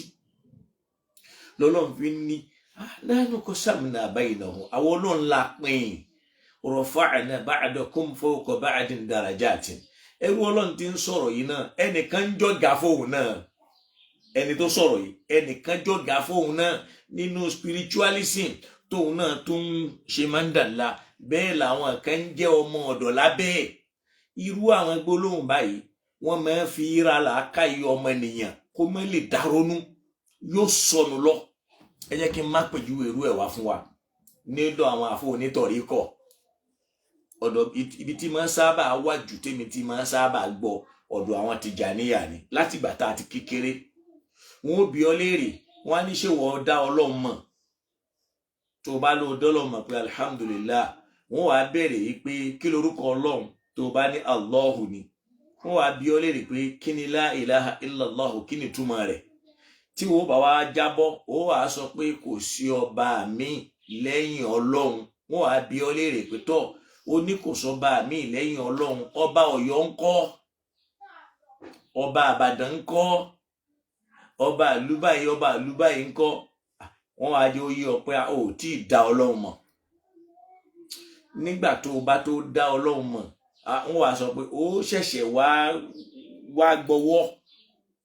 Ó wá gbọ́wọ́ tọ̀ríkọ̀ ni tàbí kó gbọ́wọ́ tasawuf. Tó bá wá gbọ́wọ́ ni wọ́n ṣẹ̀ṣẹ̀ wá sọ fún ẹ pé tọ́ ó yá lọ máa sa orúkọ Ọlọ́run. Tó bá wá ń sa orúkọ Ọlọ́run ọba dáyé kan, tó bá wá pé tó bá wá padà sọ́dọ̀ wọn, wọ́n wá bi ọ́ léèrè pé tọ́ ń gbò wá jáde báyìí nísìn. Kí ni túmọ̀ fìlà tí ń bẹ lórí ẹ yìí? Kí ni orúkọ rẹ̀? Kí lorúkọ eléyìí? Kí lorúkọ eléyìí? Tó bá ń sọ pé fìlà ni tó ń dárúkọ àwọn nǹkan ní bọ́lọ̀ ti dá wọn, wọ́n sọ fún ẹ pé o ò tí ì débi tó ń lọ. O tún padà àfijọ́ tó bá padà wá dé tó bá wá sọ pé àfìlà yìí Ọlọ́run ni, ìwọ fúnra rẹ Ọlọ́run ni, tébù yìí Ọlọ́run ni, eléyìí Ọlọ́run ni, gbogbo nǹkan yìí Ọlọ́run ni. Wọ́n wá dì mọ́ pé kọ́ni wọ́n sọ̀lta. Wọ́n á rí pé o ti ní òṣòlù, ìwọ náà ti dá Ọlọ́run mọ̀. Ó wà máa kúrò ní àwọn hadara kan sí hadara mi. Ngbò bá yá ó di hadaratul Muhammadiyya, ó di hadaratul Barhumiyya. Ngbò yá ó kúrò ní hadaratul Ilahiyya. Ó ṣẹ̀ṣẹ̀ dá Ọlọ́run mọ̀ gangan nù. Tó bá délé wọ́n lè ní Muhammad ni, tó bá délé wọ́n lè ní Ibrahim ní. Ngbò bá yá ó wà padà sọ pé fìlà orí rẹ̀ ó sọ pé Ọlọ́run ni, ó máa ní irùngbọ̀n rẹ̀ Ọlọ́run ni. Bó bá ń bá ìrọ̀dá ni ó máa sọ fáwọn wọn pé Ọlọ́run ni. Wọ́n ṣẹ̀ṣẹ̀ wá gbà pé alhamdulillah ìwọ náà ti wọlé tán. Irú àwọn gbólóhùn yẹn rèé. A gbìyànjú láti lò ó láti máa fi kó àwọn èèyàn lẹ́rú whereas knowledge máa tú àwọn èèyàn kúrò lóko ẹrú ni. Àwa máa lò torí pé Islam ó rọrùn fẹ́ sìn láyé láti fi sọ ọmọnìyàn dẹrú. Ẹ rí i pé lánàá báwọn èèyàn bá fẹ́ kọ́yàn ní kéwú wọ́n máa ń kọ́yàn ní kéwú nítorí àti sọ̀yàn dẹrú. Àwọn ẹ̀mí lo 30 ọdún nílé kéwú wọ́n sì kéjú Al-Qur'ani lọ ọdún kan iṣu kan ọdún kan iṣu kan. Àwọn ni ó máa pọnmi, àwọn ni ó máa fọlẹ̀, àwọn ni ó máa gbálẹ̀, àwọn ni ó máa tajà fún ìyàwó àfà. Gbogbo tí wọ́n bá ṣe nínú ìgbésí ayé wọn àkàtà àfà ni wọ́n ti ṣe. Tọ́mọ àfà bá tún kú wọ́n ó tún dẹrú tí ó máa túmọ̀ sí pé ewúrẹ́ àfà rẹ ni, àgùntàn àfà rẹ ni. Islam sì wá láti wá tú àwọn èèyàn kúrò lóko ẹrú pẹ̀lú mímọ̀. Àmọ́ à ń lo ẹ̀sìn láti fi kóyàn lẹ́rú. Ẹ wo iye ẹni tí wọ́n forúkọ Jesus Christ kó lẹ́rú tí ò lè dá ronú kó lè dá ṣe nǹkan nínú ayé ẹ̀. Bẹ́ẹ̀ náà àìmọye ẹni wọ́n fi Islam kó lẹ́rú. Kódà lórúkọ súnà yìí wọ́n ti kó ẹlòmíì lẹ́rú tí ò lè rí ìyá rẹ̀ gẹ́gẹ́ bí ìyá, kò lè rí bàbá rẹ̀ gẹ́gẹ́ bí bàbá, kò lè pọ́n bàbá rẹ̀ lé torí pé orúkọ ẹ̀sìn yá. Ó rọrùn kan forúkọ ẹ̀sìn kó nǹkan tí ò lẹ́tọ̀ọ́ sínú làákàyè èèyàn. Kò ní jọ ntọ́lọ́run bá ń béèrè ó sì máa báwọn èèyàn jà ó máa ṣe nǹkan mi torí pé ìwọ ti lérò wípé ẹ̀sìn ló ń ṣe wàláálé ọlọ́mọjà aṣẹ̀sìn ìyún làgbákò tá a kàn. Ó rí i pé Islam ẹ̀sìn tó fẹ́ràn ọ̀rọ̀ mímọ̀ ní lóòótọ́ gẹ́gẹ́ bí ìntàfà yìí ń sọ yìí wípé ẹni tó bá jọjọgbọ́n láyé tó bá mọ ọ̀tún ayé tí ò bá mọ̀ sí ayé yóò padà ṣe. Màá fẹ́ ká tún kájọ gbọ́ dáadáa ká gbọ́. Àwọn òyìnbó gbọ́ yé ló fi já sí pé no spiritualism gbogbo mímọ̀ ló wà nù ẹ̀ gbogbo mímọ̀ foundation of all knowledge ni mo fi máa ń sọ nínú ọ̀rọ̀ mi tí máa ń tẹnu gbogbo ìgbà yìí pé tó o bá jẹ́ ọ̀jọ̀gbọ́n tó o mọ ọ̀tún ayé tó o mọ̀ sí ayé ó ń ṣọ̀jọ̀gbọ́n ẹrú ayé ni ẹ o. Irú ilé lápẹ̀júwe ní ìsìn tàbá wò lọ́wọ́ bọ̀ spiritualism tí wọ́n ń sọ yìí sáyẹ́ǹsì ló bí. Báwo ni spiritualism yẹn spirituality ṣe wá fẹ́ já sí pé òun ní ìpìlẹ̀ gbogbo mímọ̀? Rárá, kò ìpìlẹ̀ mímọ̀ kọ́. Ẹni pé bí mo sọ pé ìmọ̀ lọ́lọ́run fi pinlẹ̀ bó ṣe fẹ́ gbé Ádámà kalẹ̀. Ó ní wa 'allama Adama al-asma'a kullaha. Gbogbo orúkọ in tó jọ mọ́ mímọ̀ níbi tá a lè máa jẹ, tá a lè máa lò, tá a lè máa gùn lọ́lọ́run fi mọ̀ Adam orúkọ tí gbogbo nǹkan wọn máa jẹ́. Tá a fi mọ̀ pé Islam ò límítì mímọ̀ sórí Al-Qur'an àbí hadith tàbí fíkíù. Ibi táwa límítì ọ̀rọ̀ mímọ̀ sínú ni. Ìmọ̀ fẹ̀ lọ bẹ́ẹ̀. Kò wá sí mímọ̀ kan láyé tọ́lọ́run bá gbé kalẹ̀ sínú ayé tí ò ní ikọ̀ méjì nínú. Yóò ní ikọ̀ tó dáa yóò sì ní ikọ̀ aburú àfàlùkùránì nìkan. Gbogbo tí wọ́n ń pè ní mímọ̀ láyé làwọn èèyàn lè lo ìmọ̀ yẹn láti fi ṣaburú. Ó rí pé al-ilmu ilmani ìmọ̀ méjì náà ni wàá rí. Ilmu rahmani wa ilmu shaitan. Ìmọ̀ tọlọ́run àti ìmọ̀ tèṣù. Kódà débi wípé dáwọ́là méjì ní ń bẹ láyé. Dawlatu rahmaniya wa dawlatu shaitaniya. Ìjọba tọlọ́run pẹ̀lú ìjọba èṣù. Méjèèjì ó mọ̀ lọ bẹ́ẹ̀ ni torí bọ́lọ́run ti gbé ayé kalẹ̀ nìyẹn. Ìyẹn ni pé ó rí pé nígbà tá à ń bọ̀ láyé náà wọ́n ní tibitire náà ládàlẹ́ ayé. Kò wá sí mímọ̀ láyé tí ò ní akọ àtabo. Ṣé ó dàbí ká máa sọ fáwọn èèyàn rí pé ìwọ kéwú nínú ìṣẹ̀mí rẹ̀ ó mọ náà wù ó ké sọ́rífù ẹrú ayé ni wàá ṣe. Gbàgbá ní ó mọ náà wù ó ké sọ́rífù ó ṣerú ayé torí pé ó ké sọ́rífù ó mọ náà wù kò ké sọ́rífù bẹ́ẹ̀ tóbi ta kọ ni wọ́n. Bí ká máa sọ fún yàn yìí pé ìwọ ló mọ hadithu ó mọ ilmul hadith ká sọ pé ẹrú ayé ló ṣe torí pé al-hadith yẹn òun lọ tún ayé ilmul hadith yẹn òun gan náà ni ò sí ayé. Làákàyè lásán ni láti máa fi dá làákàyè àwọn èèyàn láàmú láti mú wọn lẹ́rú. Bí ká sọ yìí pé ìwọ mọ bàlágà ó mọ mẹ́ntìkì ẹrú ayé ló ṣe bí n tí ọ̀rọ̀ yẹn jọ nìyẹn. Bí ká máa sọ fún yàn yìí pé ìwọ mọ alukur'an ó mọ kur'an ó mọ tajwid tàbí ó mọ ilmu kira ó ti mọ ọ̀tún ayé ó mọ òsì ayé. Rárá o, èèyàn mọ̀ tún ayé kò mọ̀ sí ayé kò ní kó jẹ́rú láyé tọ́lọ́run ọba ti ṣe lẹ́rú. àmì èyí tó dáa ní kéèyàn nímọ̀ kó nímọ̀ lójú àmì kó sì dá lójú, gẹ́gẹ́ bá Nabi sallallahu alaihi wasallam ṣe sọ fún wa pé inna Allaha yuhibbu ar-rajula yuhibbu al-amila al-muttaqina yuhibbu ar-rajula al-amil al-mutqina. Ọlọ́run máa ń fẹ́ràn èèyàn kan lẹ́ni tó jásí pé al-amilu ni òṣìṣẹ́ ni al-mutqin iṣẹ́ tó mọ̀ yẹn ó mọ̀ ọ́n lámọ̀ dájú. Ìtumọ̀ ẹ̀ ní gbogbo tí èèyàn bá fẹ́ ṣe kéèyàn múra sí lànàbí sallallahu alaihi wasallam fi jẹ́ pé yíwa pé al-ilmu min al-mahdi ila al-lahdi. ìmọ̀ níjọ́ tí ó yẹn ti bọ́ sórí ìtẹ́ tán bíyàn sórí ìtẹ́ títí tí ó ti fi gbaṣọ sórí ìtẹ́ ni tí wọ́n fi gbé wọnú sáré níjọ́ ti bọ́ọ̀lẹ̀ báyìí tí ó fi wọ sáré ni. Làwọn ọ̀jọ̀gbọ́n kan fi máa sọ pé life is a teacher whenever you learn, whenever we learn, whenever we live. Ìyẹn túmọ̀ sí pé you can't know everything. Àwọn kan ò kàwé nínú ayé yìí àmọ́ tí wọ́n mọ̀ ju tẹgbẹ́ wọn lọ. Táwọn ẹgbẹ́ wọn nì kódà àwọn tí wọ́n bí wọ́n ń ṣerú wọn. Àbẹ́ẹ̀rí nǹkan ni òòrá lágbo tó lè gba ẹ̀bí tí ò sí àrà tí ò lè dà. Òòrẹ́ ni tí ń wo wèrè ó ń wo wèrè sàn àmọ́ ń jọ́ tọmọ tiẹ̀ wá ya wèrè kó rí ìwòsàn. Àwọn àgbàlagbà wọn wà ní ọ̀bẹ kì í gbọ́yé kan díẹ̀. Ẹ jẹ́ ká dá gbogbo agbára padà sọ́dọ̀ Ọlọ́run torí gbogbo onímọ̀ láyé ibi tí wọ́n ń dá padà sí nìyẹn. Wọ́n á fẹ́ ká gbọ́ kínní kí n wá ṣàlàyé àwọn nǹkan kan lórí ẹ̀ka lè mọ̀ yìí pé Ọlọ́run lọ́ba tó mú ibà ṣe fẹ́ jẹ́. nínú spiritualism gbogbo mímọ̀ ló wà nínú ẹ̀, gbogbo mímọ̀ foundation of all knowledge ni mo fi máa ń sọ nínú ọ̀rọ̀ mi tí máa ń tẹnu gbogbo àyè pé. Spiritualism yìí ṣe foundation of all knowledge torí pé sáyẹ́ǹsì ló bí spiritualism. Inú sáyẹ́ǹsì náà ti wọ́ spiritualism jáde. So spiritualism can never be the foundation of knowledge rárá o. Rárá o. Ibi tí mo ti bẹ̀rẹ̀ kọ́ nìyẹn o. Ó rí pé Ọlọ́run fún rẹ̀ tó sọ fún wa pé ma utitu minal ilmi illa qalila. Ìmọ̀ ò bẹ̀rẹ̀ níbi wípé ká mọ ẹ̀mí báwo lẹ̀mí ṣe rí, báwo la ṣe fẹ́ relate pẹ̀lú ẹ̀mí, báwo ni ilé ayé ṣe ń rí, báwo ni nǹkan ṣe ń lọ. Ibi tí mo ti kọ́kọ́ bẹ̀rẹ̀ kọ́ nìyẹn o. A fẹ́ jẹ àmú ibẹ̀ ni mo ti bẹ̀rẹ̀ o. Kó tó di pé làákàyè dàgbà tó rẹni tó bá jẹun tó bá yó ní ronú sí nǹkan ibẹ̀ yẹn gangan kọ́ mo fẹ́ lò kọjá pé àwọn nǹkan ìmọ̀ ni wọ́n kì í ṣe pé wọ́n. tó mú sí ayé ó ń ṣọ̀jọ̀gbọ́n ẹrú ayé ni ẹ o. O mọ mathematics ṣé o mọ numerology?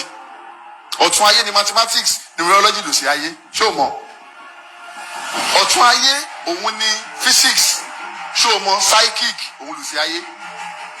Ọ̀tún ayé òun ni chemistry ṣé o mọ? Alchemy òun ló sí ayé.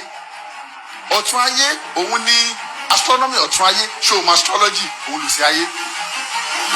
Ọ̀tún ayé òun ni science, òsì ayé òun ni spiritualism. Ọ̀tún ayé òun ni nígbà tí gbàgbọ́ mi ti dúró tí mo ṣe nígbàgbọ́ nínú Ọlọ́run gbogbo nǹkan tí máa fẹ́ àwọn Ọlọ́run gbọ́dọ̀ wá ṣe fún mi ní ṣé o mọ spiritism òun lù sí ayé. Ẹni wá sọ fún ẹ gbogbo ẹni tó mọ̀ tún ayé nìkan ló ń ṣerú àwọn tó mọ̀ sí ayé. Ẹni tó ka wọ́n ní gbogbo ẹni tí ó mọ ọ̀tún ayé nìkan ló ń ṣe irú àwọn tí wọ́n mọ òsì ayé. Ìyẹn bẹ́ẹ̀ pé àwọn tí wọ́n bá mọ òsì ayé yẹn àwọn gan ni wọ́n dá nǹkan mọ̀. Ọlọ́run ò tó ayé bẹ́ẹ̀ o. Gbogbo ẹni tí Ọlọ́run bá fẹ́ kẹ́ ní òkè, ẹni Ọlọ́run bá fẹ́ gbéga ní ògbéga, ẹni Ọlọ́run bá fẹ́ rẹ̀ ńlẹ̀ òní ò rẹ̀ ńlẹ̀. Ẹ jẹ́ ká wá tójú bọ àwọn ìmọ̀ tí wọ́n kà á lẹ̀ yìí. Alákọ̀ọ́kọ́ wọ́n lẹ́ni tó bá mọ mathematics ọ̀tún ayé ló mọ̀. Ṣé rí pé ọ̀rọ̀ yẹn yóò dà lákàyè lómi láàmú, yóò wá fọ́ sára, yóò sinmi sára pé òótọ́ mà ní. Bí ìgbà tá a bá sọ pé ìwọ ọmọ bàlágà ọ̀tún ayé ló mọ̀, o mọ mẹ́ntìkì, o mọ̀ sí ayé, o mọ náà ọ̀tún ayé ló mọ̀, o mọ sọ́rífù. A kàn fẹ́ kó làkàyè àwọn èèyàn lọ kán lè wá tẹ́tí síbi tá a lọ. Tọ́ bá wá dọ́dọ̀ wa tán láàgbé nǹkan jáde sí wọn. Ọlọ́mọ ṣe wá lẹ́ni tí ó mọ̀ tán làkàyè ẹ̀dá. Ó rí wípé àkọ́kọ́ wọ́n lẹ́ni tó mọ mathematics tí ò mọ numerology, wọ́n lọ́tún ayé ló mọ̀ kò mọ òsì ayé. Tó bá sì wo kí náà ń pè ní numerology, ó wà nínú èdè Lárúbáwá náà. numerology ní ọ̀nà kan táwọn àfáà padà mú ìmọ̀ yẹn tán sọ di ń táwọn fi woṣẹ́ fáwọn èèyàn tọ́pọ̀lọpọ̀ dẹni tó ń fáwọn èèyàn jẹun lénìí. Numerology ni ó bí yẹ̀pẹ̀, numerology ni ó bí ifá, numerology ni ó bí gbogbo oríṣiríṣi ìran ìntàfẹ́ sọ pé a fẹ́ wóra àwọn èèyàn, a fẹ́ ṣe gbá, a fẹ́ ṣàwò. Numerology bí látara pé àmàlà fẹ́ àyẹ ìsáàbù wò ẹ̀ bá ń lọ ìsáàbì. Iṣẹ́ numerology nìyẹn. Látara yìí pé wọ́n nígbàgbọ́ nínú làákàyè àtèrò tiwọn táwọn fi gbé ìmọ̀ wọn kalẹ̀ ni pé nọ́mbà kan ń bẹ tí ó mọ represent kó wá. Òkè lápèjúwe nísìn ṣé ó gbẹ́ni tó lọ́lá láyé ló mọ numerology yẹn táyé rẹ̀ fi dùn, táyé rẹ̀ fi dà. Nínú mọ numerology yẹn ó rí pé nínú ẹ̀ náà in tó yọ látara mathematics náà ni wípé wọ́n gbà pé gbogbo ènìyàn kankan ló ní nọ́mbà tó ń represent ẹni yẹn, débi pé níbi ìmọ̀ numerology ni tí wọ́n bá béèrè date of birth rẹ àti ọdún tí wọ́n bí ọ àtọjọ́ tí wọ́n bí ọ, wọ́n ó sì sọ fún ọ wípé nọ́mbà báyìí ni nọ́mbà tó represent ẹ, tí wọ́n gbà pé nọ́mbà yẹn ní tó fẹ́ ṣe nínú ìṣẹ̀mí àtìgbésí ayé ẹ. Nọ́mbà yẹn ni ó wà máa darí ẹ láàmú káàkiri. Nọ́mbà yẹn sì ní logo. Kódà tó bá dọ̀ àwọn òyìnbó, èmi ó mọ mú logo ni yóò mọ támáyà káàkiri. Tí nọ́mbà yẹn ò ní nǹkan kan tó fẹ́ ṣe nínú ìṣẹ̀mí rẹ̀ àtìgbésí ayé ẹ, kọjá wípé àwọn kankan lo ìmọ̀ wọn ronú dé bẹ́ẹ̀ gẹ́gẹ́ bíi pé ìmọ̀ yẹn wọ́n ní ọ̀nà ẹ̀tọ́ tó láǹfààní, wọ́n sì ní ọ̀nà míì tó já sí pé yóò kópa lára bọ́mọ ènìyàn. Nọ́mbà yẹn ni wọ́n a máa fi kó alábàwọ̀. Lọ́dọ̀ àwọn Lárúbáwá òun ni wọ́n ń pè ní hisabul jumeli. Hisabul jumeli tó bá ra àwọn àfáà táwọn náà bá ń tẹ hátù ló fi máa rí pé ìyẹsẹ́wò lọ́dọ̀ àwọn àfáà náà jọ tọ̀dọ̀ àwọn onífá, torí pé nọ́mbà làwọn náà lò. Numerology yẹn náà ní nọ́mbà yẹn ni wọ́n máa lò. Wọ́n máa wo nọ́mbà tó ṣe tìwọ́ pé o fẹ́ fẹ́yàwó, wọ́n lè wo nọ́mbà rẹ pé kí lọ́jọ́ orí ẹ, wọ́n wà mú nọ́mbà tẹ́ni yẹn, owó fi gé nọ́mbà ti bí ṣé ó géra wọn àbí kò ní géra wọn. Tó bá tiẹ̀ géra wọn, kí ni nọ́mbà eléyìí, irú ìṣòro ni ó kojú ẹ̀, kí làwọn nǹkan tí ó kojú eléyìí.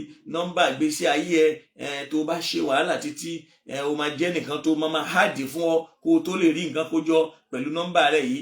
Oríṣiríṣi ìdààmú bẹ́ẹ̀ lákò àwọn èèyàn sí. Bẹ́ẹ̀ Ọlọ́run kẹ́ sọ pé wa khalaqa kulla shay'in, ọba tó dá gbogbo nǹkan faqaddarahu taqdira, ló ti fòdí wọn sí bí nǹkan yẹn ó ti mọ. Gbogbo tí wàá kójọ láyé, tí wàá ní láyé, ó ti mọ kó o sáré ju bẹ́ẹ̀ lọ, ó lè ní ju bẹ́ẹ̀ lọ. So ìyẹn ni lọ́dọ̀ àwọn àfáà wọ́n ń pè ní hisabul jumeli. Ìyẹn ni wọ́n kójọ pé àwọn lẹ́tà kankan, àwọn aráàfin kankan yẹn wọ́n ní nọ́mbà tó ń represent wọn. Òun náà nìkan sọ pé abjad, hawas, huti, keleman, sa'afas.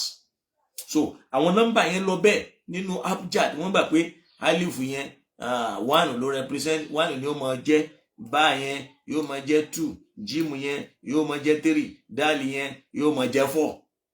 So bí wọ́n ti máa kó àwọn nọ́mbà yẹn jọ nìyẹn. So how òun máa jẹ́ 5, hawas ni ó tẹ̀lé, wá ó máa jẹ́ 6, zain òun ó máa jẹ́ 7, huti how wọ́n gbà pé 8 ní jẹ́, tọ́ yóò máa jẹ́ 9, yao yóò máa jẹ́ 10. Tó bá ti wá kúrò mẹ́ yóò di kalaman. So yóò bẹ̀rẹ̀ bẹ́ẹ̀. Bí nọ́mbà yẹn ó ti máa lọ nìyẹn. Ó rí pé how ní ìsìn wọ́n gbà pé 8 ni, tọ́ wọ́n gbà pé 9 ni, yao wọ́n wá gbà pé yẹn 10. Tó bá bọ́ padà sórí kalaman yóò bọ̀ sí káf ó máa jẹ́ 20, láàmù ó máa jẹ́ 30, mímù ó máa jẹ́ 40, núùnù ó máa jẹ́ 50. Yóò mọ̀ ní nọ́mbà kankan tó rẹpírẹsẹ́ǹtì àwọn nǹkan yẹn. Èyí tí wọ́n ń pè ní numerology nìyẹn, ìsábùlì jùmẹ̀lì. So kán máa ṣe ìṣirò. Tó bá dọ̀ àwọn àfọ̀ ní ìsábù náà, mathematics yẹn náà ni wọ́n mọ̀ tẹ́lẹ̀, wọ́n mọ̀ wọ́n síra wọn. Ọjọ́ tí wọ́n bí kíní kan, ìràwọ̀ ẹ̀ kíní kan tí wọ́n mọ̀ wò mẹ́rin. So ẹni bá ti àwọn ẹlòmíín sìn, ẹni bá ti wá mọ̀ mathematics yẹn tí ò mọ numerology yẹn ṣe túláàsì ni kò ṣerú ayé. Ẹlòmíì nísìnyí professor ni nínú mathematics, Ọlọ́run sì kẹ́ ó lọ́lá kò sì mọ numerology yẹn, tọ́lọ́run kádàrá kò mọ̀, kò sì wá ṣerú láyé, ọ̀gá lọ́lọ́run gbé sí. Ẹ wo bàbá wa Adébóyè lápèjúwe, professor in mathematics ni wọ́n àbí nǹkan, àmọ́ ọ̀gá ni wọ́n nínú iṣẹ́ pastor lẹ́nu nǹkan báwọn èèyàn sọ̀rọ̀. Ńgbọ́ Ọlọ́run ti kádàrá oríire mọ́, ó ní kó ṣe ń ṣoríire rẹ lọ. Bí ò bá jẹ́ pastor náà, irú oríire tí ó ṣe náà ló ṣe yẹn. Òun ni ó mọ lérò pé torí pé òun jẹ́ pastor lòun fi ṣe irú oríire nì. Sheikh Adama lápèjúwe, kódà kó má jẹ́ àfà, gbogbo bí Ọlọ́run bá fi ṣe gbogbo irú oríire yẹn ni ó ṣe mẹ́. Lódiwọ̀n tí ó bá ti ṣe kò ń gẹ́ ní tọ́lọ́wọ́n bá kọ́ ọmọ látọ̀dọ̀ ààrẹ, tọ́lọ́wọ́n bá ní wa ma tasha'una illa an yasha Allah rabbul alamin. Ẹ lè fẹ́ kíkiní kan ó ṣe nínú ìṣẹ̀mí yín àfi tó bá já sí pé ohun Ọlọ́run látọ̀dọ̀ ààrẹ ní nǹkan yẹn ó ṣe. So eléyìí mo kàn sáré mú yẹn wá ní àwọn nǹkan tí wọ́n ń pè ní numerology nìyẹn. Ó wà rí i pé numerology yẹn àwọn abjad awas yẹn náà ó lórúkọ tí wọ́n ń pè kó wá. Mi ò fẹ́ pẹ́ kó lórí ẹ̀. Káwa mùsùlùmí ká má gba ìtànjẹ. Ọlọ́run fẹ́ ká ṣiṣẹ́, ó sì ń fẹ́ ká gbìyànjú, ó sì ń fẹ́ ká wá ìmọ̀. Àmọ́ kìí ṣe pé ká mú ìmọ̀ yẹn láti fẹ́ máa fi tàn àwọn èèyàn tí wọ́n máa jáde kúrò lábẹ́ ìsìláàmù díẹ̀díẹ̀ táwọn àgbẹ̀ ṣírìkù lé wọn lọ́wọ́ in the name of knowledge, tó sì já sí pé ìmọ̀ yìí Ọlọ́run fẹ́ ká wà ní ìkànnì yẹn. Ẹlẹ́ẹ̀kejì, wọ́n lẹ́ni tó bá mọ physics, cheget medicine, wọ́n léèyàn mọ physics kò dẹ̀ mọ psych, wọ́n níyẹn náà wọ́n ló máa ṣerú ayé. Ó rí pé tó bá dẹ̀ lọ tó bá bọ̀, ó rí pé lọ́dọ̀ àwọn Lárúbáwá kíní yẹn ni wọ́n ń pè ní làwọn ń pè ní kéèmíà. So ìpínlẹ̀ rẹ̀ inú èdè àwọn French ló ti wá. So èdè àwọn French ní ìpínlẹ̀ ibi tí kẹ́mì yẹn ti wá. So kó tó wá di chemistry, kẹ̀míyà ní Lárúbáwá ń pè ní sáìkì yẹn ni wọ́n ń pè ní chemistry. Tó bá wá wò ìntàfà wa ń sọ yìí, ó rí pé physics òun níṣẹ́ tó ń ṣe, sáìsìkì náà ó níṣẹ́ tó ń ṣe. Àmọ́ ń bo ni wọ́n ti yọ jáde, wọ́n yọ nínú ìmọ̀ ti bí yẹn náà ni tibẹ̀ yẹn ó ti gbà jáde. Ó wá rí pé ìmọ̀ yìí òun níṣe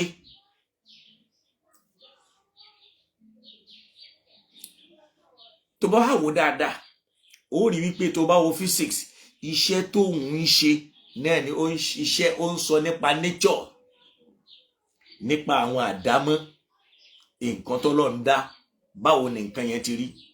Tó bá wo ẹni tí wọ́n ní tó bá mọ physics ó mọ ọ̀tún ayé nù ni, tí ò bá mọ psychic wọ́n ní ẹrú ayé ni ó padà ṣe, torí pé kò mọ òsì ayé. Pé ní bá mọ ọ̀tún ayé tí ó mọ̀ sí ayé, ẹrú ayé ni ó ṣe. Ó rí gbogbo eléyìí ọpọlọ lásán ká ṣàlàyé nǹkan yìí ká fi mú àwọn èèyàn wọnú ibi tá a fẹ́ kó wọn lọ ni. Ok, physics lèyí hùn. Kí wá lè kejì tí wọ́n ń téyàn bá mọ̀ yóò ṣẹrú ayé. Ó rí pé eléyìí kò síṣẹ́ tó ń ṣe kọjá pé ó ń sọ nípa ìmọ̀ tó ní í ṣe pẹ̀lú energy. Ó ń sọ nípa ìmọ̀ tó ní í ṣe pẹ̀lú energy ni. So tó bá wò lára àmọ̀ yẹn, ara sáyẹ́nsì yẹn ni wàá ti mọ nǹkan tó ń pè ní heat. Ara àmọ̀ yẹn ni wọ́n ti mọ̀. Ibẹ̀ ni wọ́n ti mọ̀ atoms. Ibẹ̀ ni wọ́n ti rí light. Ibẹ̀ ni ọ̀rọ̀ ìmọ́lẹ̀. Ibẹ̀ lẹ̀kọ́ ẹ wà. Ibẹ̀ ló ti rí force. Ibẹ̀ ló ti rí magnetism. So ibẹ̀ náà lèyìn ó ti rí bóyá ìrẹ́tà. Ibẹ̀ ni wàá ti rí sound, ìmọ̀ pé kí nǹkan pariwo. So ibẹ̀ láti máa mú ibẹ̀ ni mọ̀ electricity ló ti máa jáde. Ibẹ̀ náà ni mọ̀ gravity ni ó ti wá. Ibẹ̀ ni mọ̀ fiction ni ó ti jáde. Ọlọ́run dẹ̀ sọ fún wa náà Al-Qur'an pé inna sa'yakum la shatta, ọ̀nà tó ní kálukú yín máa tọ̀ ọ̀tọ̀ọ̀tọ̀ ni. ọ̀rọ̀ pé bẹ́ẹ̀ nìkan bá mọ ọ̀tún ayé tí ò mọ òsì ayé, ẹrú ayé ni ó ṣe, kò sí ní tó jọ lọ́dọ̀ Ọlọ́run o. Gbogbo ẹni tọ́lọ́run ọba mi bá ti kọ oríire mọ́, ó mọ̀ tún ayé o kò mọ̀ sí ayé o, túláàsì ni yóò ṣe oríire. Bọ́lọ̀ ti gbé nǹkan kalẹ̀ nìyẹn. Kódà ó ṣe ògbọ́n tọ́lọ́run bá mi sọ́nù kan, ó ní inna Allaha yarzuqu man yasha'u bighayri hisab. Ọba tó rọrùn fún láti sọ ẹni tó ń dọlọ́lá dọlọ́rọ̀ tí ò ní sáré tí ò ní ṣe wàhálà. Ẹrú Ọlọ́run ọba mi kan níjọ́ tí ọlọ́lá kan bá pàdé tọ́lọ̀ ní yóò ṣoríire, wọ́n kàn ń béèrè pé ta ni ó ṣe opening prayer ni nínú àwọn olóṣèlú ni, wọ́n sì rẹ́ni tí ó ṣe opening prayer. Lòun bá kí máìkì mọ́lẹ̀ ńjọ́ náà ló bá ṣe opening prayer, nọ́mbà òpá fanla wọ́n ṣe wọ́ ọmọra nìyẹn. From there bí wọ́n ṣe fún ní chairman ló gọ́ọ̀mẹ̀ntì ni látara bísímìláì àti fatia bó kàn ka àwọn àyà kan tó ń gbé àfáàrí. Lónìí olóṣèlú ńlá ni ló jẹ́. Ẹlòmíì jọba nínú ayé yìí tí ò tiẹ̀ ronú pọ́ bá lè kàn án, àti rẹ́ tó jẹ́ pé inú ilé ẹ̀ ó sùn ni. Nínú ìlú wa yìí táwọn èèyàn méjì ń jáde chairman tí wọ́n ní kẹ́nìkan step down fẹ́nìkan, wọ́n ní kíkan ṣe fáìlì kan ṣe, àwọn méjì sì yarí. Wọ́n sì wò pé lágbájá kan kọ̀ òun dẹ̀ ń sùn nílé ẹ̀, wọ́n dẹ̀ ní kán pé ẹni yẹn kan mú kán fi làjà, wọ́n dẹ̀ ní congratulations. Kò bá wọn sáré o. Yarzuqu man yasha'u bighayri hisab. Ọlọ́run kan ṣe é fún láti pé Ọlọ́run ti kọ́ láti inú lawhil mahfuz pé yóò rí bẹ́ẹ̀. Tọ́lọ́run ni pé má jókòó, gbìyànjú ṣe wàhálà, torí bọ́ ní kálukú ó ṣe ṣoríire wàláhì ọ̀nà ọ̀tọ̀ọ̀tọ̀ ni. Ẹlòmíì ó kéwú àmọ́ kò ní fi kéwú jẹun o, kó wá jókòó sí díẹ̀ yóò kàn wọ́n ní rẹ̀ lára ni. Àìmọye irú ẹ̀ bẹ́ẹ̀. So ìyẹn túmọ̀ sí pé eléyìí ló ní í ṣe pẹ̀lú irú àwọn nǹkan bẹ́ẹ̀. So ẹni bá ti wá mọ physics nísìn tí ò láǹfààní kó mọ eléyìí ó ṣerú ayé, kódà àìmọye ẹni tó mọ physics yẹn tí ò fi physics yẹn gan ṣiṣẹ́, tó yẹ pé nǹkan míì lọ́lọ́run ọba gbé sí díẹ̀. Bọ́lọ́run ṣe ń ṣayé nìyẹn. Ṣé báwọn bàbá wa kan lánàá primary 6 lásán ni wọ́n kà, standard 6 oríire wọn dẹ̀ lágbára kò dẹ̀ tán lónìí. Ọbásanjọ́ nìyẹn, olóyè ìwé tó kà tó lọ sí military tó sì dọ̀gá ń bẹ̀, tọ́lọ́run tó padà ní yóò tún ṣe president lẹ́yìn tó wọnú ẹ̀wọ̀n. Ọ̀tún ayé òsì ayé wo l'Ànábì Yusuf mọ̀ tọ́lọ́run fi sọ ọdọba? Ọ̀tún ayé àtòsí ayé wo ló mọ̀? Ọ̀tún ayé yàtọ̀ sí pé Ọlọ́run ti fún wọn ní kádàrá ògo látọ̀dọ̀ Ọlọ́run. Ọ̀tún ayé àtòsí ayé wo l'Ànábì Ibrahim mọ̀? Ọ̀tún ayé àtòsí ayé wo l'Ànábì Ishaq mọ̀? Ọ̀tún ayé òsì ayé wo l'Ànábì Yakubu mọ̀? Ẹ̀bùn kan bá wọn látọ̀dọ̀ Ọlọ́run tó ní wọn. Gbogbo àwọn tá a sì ń wí àwọn náà nípìnlẹ̀ mímọ̀, wọ́n sì ní ilé ìwé kan tí wọ́n lọ tí wọ́n ti lọ kẹ́kọ̀ọ́. Ìmọ̀ ni ká máa fi dàwọn èèyàn láàmú wípé bó bá ti mọ ọ̀tún ayé tó mọ òsì ayé, ẹrú àwọn tí wọ́n mọ òsì ayé ló ń ṣe. Ká máa sọ pé o mọ náwù, o mọ sọ́rùfù, o mọ bàlágà, o mọ mẹ́ntìkì, rárá o. Eléyìí òun ò tiẹ̀ wárántì béèyàn ó ṣe ṣoríire rárá. Náà ó di méjì. Ẹlẹ́ẹ̀kẹta wọ́n ní pé o mọ chemistry, o mọ alchemy. Ìyẹn tó wà pé chemistry yẹn ọ̀tún ayé ni o, alchemy ní tiẹ̀ òun lò sí ayé o. Béèyàn bá ti mọ̀ tó bá ti mọ̀ tán ayé tó mọ̀ sí ayé, ẹrú ayé ni wàá ṣe o. So astaghfirullah ni pé mo lọ ń sọ̀rọ̀ chemistry níbi physics lẹ́ẹ̀kan àti psychics, mo ṣe mistake gbé nǹkan síra wọn ni. So kọ́lọ́n kó ṣàánú. So alchemy yẹn làwọn Lárúbáwá ń pè ní kẹ́míyà. Ẹnu tọ̀hún yẹn mo ṣe mistake ńgbà mo ń ṣàlàyé ẹ̀ ni, kì í ṣòun. So wọ́n ní bí ìyẹn bá mọ chemistry ó mọ̀ tún ayé, tí ò bá ti mọ alchemy pé kò mọ òsì ayé, ẹrú ayé ni ó ṣe.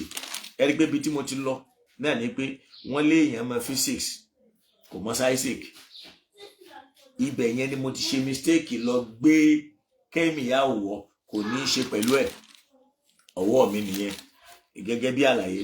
So wọ́n lé èèyàn mọ chemistry ọ̀tún ayé ló mọ̀, o wá mọ alchemy wọ́n ló òsì ayé nìyẹn. Alchemy yẹn ni wọ́n ń pè ní kẹ́míyà. ìyẹn ni mò ń sọ pé ìpínlẹ̀ èdè French ló ti wá náà, so kọ́lọ̀ kó ṣàánú fún wa. Ó wà ní pé alchemy tí wọ́n ń sọ yìí, ó rí pé combination of philosophy and science ni, combination of philosophy and science náà ni wọ́n papọ̀ tí wọ́n ń pè ní alchemy. Ìyẹn túmọ̀ sí pé ṣé o gbẹ́ tí o bá mọ̀ ní oníráyé ṣe, ṣé o gbẹ́ tí o bá mọ̀ ní oníráyé lò, ṣé o gbẹ́ tí o bá mọ̀ ní oníṣoríire, ṣé o gbẹ́ tí o bá mọ̀ ní onídọ̀gá. Kódà nínú ayé tá a wà yìí, ààrẹ lòmíì nínú ayé yìí kò mọ̀ nǹkan, kò lè fi dí ìgò kọ ó sì ní yàláyà ọlá tí gbogbo àwọn tí wọ́n lè kọ ó káàkiri ayé tí wọ́n dẹ̀ ń ṣẹrú lábẹ́ ẹ̀.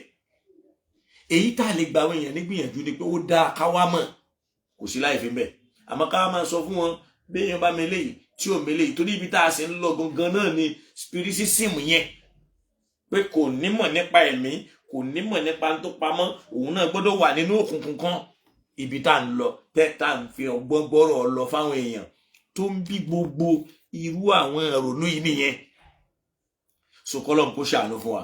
So ìyẹn ni pé ìyẹn wọn tiẹ̀ ní í ṣe pẹ̀lú ara wọn, a kàn ń fi tí ò jọra wọn ni. Bákan náà wọ́n lẹ́ni tó mọ astronomy, ọ̀tún ayé ló mọ̀, kò wá mọ astrology, wọ́n ní òsì ayé nìyẹn. Bẹ́ẹ̀ kẹ̀rẹ́ astrology yẹn náà branch of science ni. Kí ni iṣẹ́ tàwọn astronomy? Àwọn astronomy làwọn tí wọ́n ń ṣègbìyànjú lórí ọ̀rọ̀ ìmọ̀ gbogbo ohun tó ní í ṣe pẹ̀lú ohun tó wà nínú òfurufú, nínú òkè, tó wà nínú ìta ayé tá a kàn ń fojú wò yìí, bí òrùn, òṣùpá, ìràwọ̀ àti gbogbo irú àwọn ìran kílẹ̀ tí máa ń pè planets. Iṣẹ́ táwọn ń ṣe nìyẹn, ìmọ̀ táwọn ń wá nìyẹn. Ìmọ̀ tẹ́lẹ̀ yìí náà ló ń bí gbìyànjú fún àwọn astrology yẹn. Àwọn eléyìí ni wọ́n máa kọ ẹ̀kọ́ kalẹ̀, àwọn eléyìí làwọn ó máa fi ṣiṣẹ́. Àwọn astrology àwọn làwọn tí wọ́n máa wo ìràwọ̀, tí wọ́n lè wo pé àwọn ọ̀run, ìràwọ̀, òṣùpá, lílọ bíbọ̀ wọn ó ní ipa tí ó máa kó nínú ìṣẹ̀lẹ̀, ó nípa tí ó máa kó nínú àwọn ìṣẹ̀lẹ̀ tí ó máa ṣẹlẹ̀ nínú ìgbésí ayé ọmọ ènìyàn. Lẹ́lòmíì ó tún tara astrology yẹn, ó rí pé lọ́dọ̀ àwọn astronomy yẹn láti mọ̀ pé ìgbà wo lóṣù fẹ́ lé, ìgbà wo lóṣù ó wọlé. So àwọn astrologers àwọn làwọn máa wò pé tọ̀ gbogbo ohun tó ń ṣẹlẹ̀ láàrin movement àwọn oòrùn, òṣùpá àtàwọn planets yẹn ó ní ipa tó ń kó nínú àwọn nǹkan tó ń ṣẹlẹ̀ àbí tí ó ṣẹlẹ̀ lọ́jọ́ iwájú. Irú wọn ni wọ́n jẹ́ àmọ́ pé àjálù kan báyìí lè ṣẹlẹ̀ o, ilẹ̀ máa rú o nígbà táwọn bá mẹ́kọ̀ọ́ débẹ̀. Irú wọn ni ó sọ pé òjò yóò rọ̀ lásìkò báyìí tí ó bà nǹkan jẹ́, àgbàrá yóò wáyé lásìkò kan báyìí tí ó bà nǹkan jẹ́. Àwọn nǹkan lọ́lọ́run máa kó síbẹ̀. Kódà kò túmọ̀ sí pé àwọn tọ́lọ́run kó síbẹ̀ yẹn gangan ni wọ́n lọ lájú láyé. Wọ́n tún wà lábẹ́ àwọn kódà tí wọ́n mọ̀ nípa arún tí Ọlọ́run nìkan mọ̀ yìí, torí bọ́lọ̀ ti ní inna sa'yakum la shatta. Tó bá wọn Ọlọ́run ó lè fa aláìmọ̀ kankan fi ṣe lórí sì lọ́pṣọ̀n yóò sì máa darí yín. Ìmọ̀ wo ló wà lórí Fáráò tó fi jẹ́ lórí gbogbo ayé, tó jẹ́ pé òun kàn ń pàṣẹ ni? Ìmọ̀ wo ní ń bẹ lórí Fáráò tó fi lo àìmọ̀ kan débi tó lòdì ni? Ṣé mọ̀ pé spiritism yẹn ni Fáráò náà gbójúlé, wípé òun ní ọ̀pá, òun láwọn ọmọlẹ́yìn tí wọ́n lè sọ ọ̀pá dejò, tó gbàgbé wípé agbára Ọlọ́run ó ju spiritualism àbí spirituality tí ń bẹ lọ́dọ̀ àwọn tó kó nǹkan dání, tí wọ́n lè mú nǹkan kan mú kinní kan mọ́kàn kó dòun. Ìyẹn túmọ̀ sí pé àwọn astronomy yìí, ìmọ̀ tó ní í ṣe pẹ̀lú gbogbo nǹkan tó ń bẹ ní ọ̀pọ̀ pátá, gbogbo ọmọ yìí dẹ̀ lọ́lọ́run mention nínú Al-Qur'an, tí ó mọ̀ sọ fún yín pé wa ayatan lakum wa ayatan lakum wa shamsu tajri li mustaqarrin laha la shamsi yanbaghi laha an tudrika al-qamara ó bá débi pé wal-laylu sabiqu an-nahar wa kullun fi falakin yasbahun tí wọ́n ń pè ní ilmul falak. Ibẹ̀ ni wọ́n ti mú falak. Ọlọ́run ti sọ gbogbo nǹkan yìí nínú al-Qur'an. Lọ́dọ̀ mùsùlùmí ní ìsìn al-Qur'an yìí òun lòun gbọ́dọ̀ máa jẹ́ foundation of knowledge lọ́dọ̀ ọgbẹ́ tí máa jẹ́ mùsùlùmí tó sì jẹ́ mùsùlùmí òdodo yóò mọ̀ pé Qur'an is the foundation of knowledge. Torí pé kò sọ̀rọ̀ ìmọ̀ kan tó fẹ́ sọ tí wàá wá lọ tí wàá wá bọ̀ tó ní bá kálukùrá ní mẹ́nubà kó sì mention ẹ̀ ṣùkọ́lọ̀ kó ṣe dáadáa fún wa. So ìyẹn túmọ̀ sí pé astrology yẹn ìyẹn làwọn tí wọ́n máa wò pé àwọn nǹkan nì bọ́n ṣe ń lọ bọ́n ṣe ń bọ̀ ó ní ipa tí wọ́n ń kó nínú ìṣẹ̀lẹ̀ tí ó máa ṣẹlẹ̀ sí ọmọnìyàn tí wọ́n gbà pé òṣùpá bóyá lunatic àbí nǹkan kan oòrùn tí wọ́n fi ń lóṣù ẹnìkan lé iṣẹ́ táwọn ń ṣe nìyẹn. Ó rí pé ibẹ̀ yẹn náà ó tún rí fíìlì oríṣiríṣi tí ó jáde lábẹ́ ẹ̀. So èèyàn ní agbára láyé yìí ó sì lè lò fẹ́ lómi ó dẹ̀ ní lè lò fún rẹ̀ tọ́lọ́wọ́ máa fi jẹ́ alágbára lórí ẹ̀ pé tán èmi nìkan ni mo lè ṣe gbogbo nǹkan. Ọlọ́run ní pín ọlá ní pín ọlá tí wọ́n ní kó o ṣe wàhálà. Ọlọ́run ló mọ iye tó ṣe wàhálà ṣe fẹ́ kú láyé. Ọlọ́run ò sì ní kó dòun mọ́ lọ́wọ́ torí pé kì í túmọ̀ sí pé kò mọ ọ̀tún ayé yàtọ̀ sósì ayé bọ́lọ́run ṣe gbé tí ẹ̀ka nìyẹn. Ògbọ́n tó lọ́n sọ ní fàkúlù min rizqihi ẹ mú jíjẹ mímu ẹ gbọ́ lọ́n sọ famshu fi manakibiha ẹ wọ inú ilẹ̀ yìí ẹ wo àwọn nǹkan resources tí ń bẹ ńbẹ̀ ẹ mú bẹ̀ ẹ fi wá jíjẹ ẹ fi wá mímu. So ìyẹn fi hàn yí pé Ọlọ́run kò ṣe ju àánú wa. So ìyẹn wọ́n wá ní science tó bá mọ̀ ọ̀tún ayé ló mọ̀ tó o bá wá mọ̀ spiritualism ó mọ̀ òsì ayé o. Gbogbo wa náà la mọ̀ iṣẹ́ tí science ń ṣe.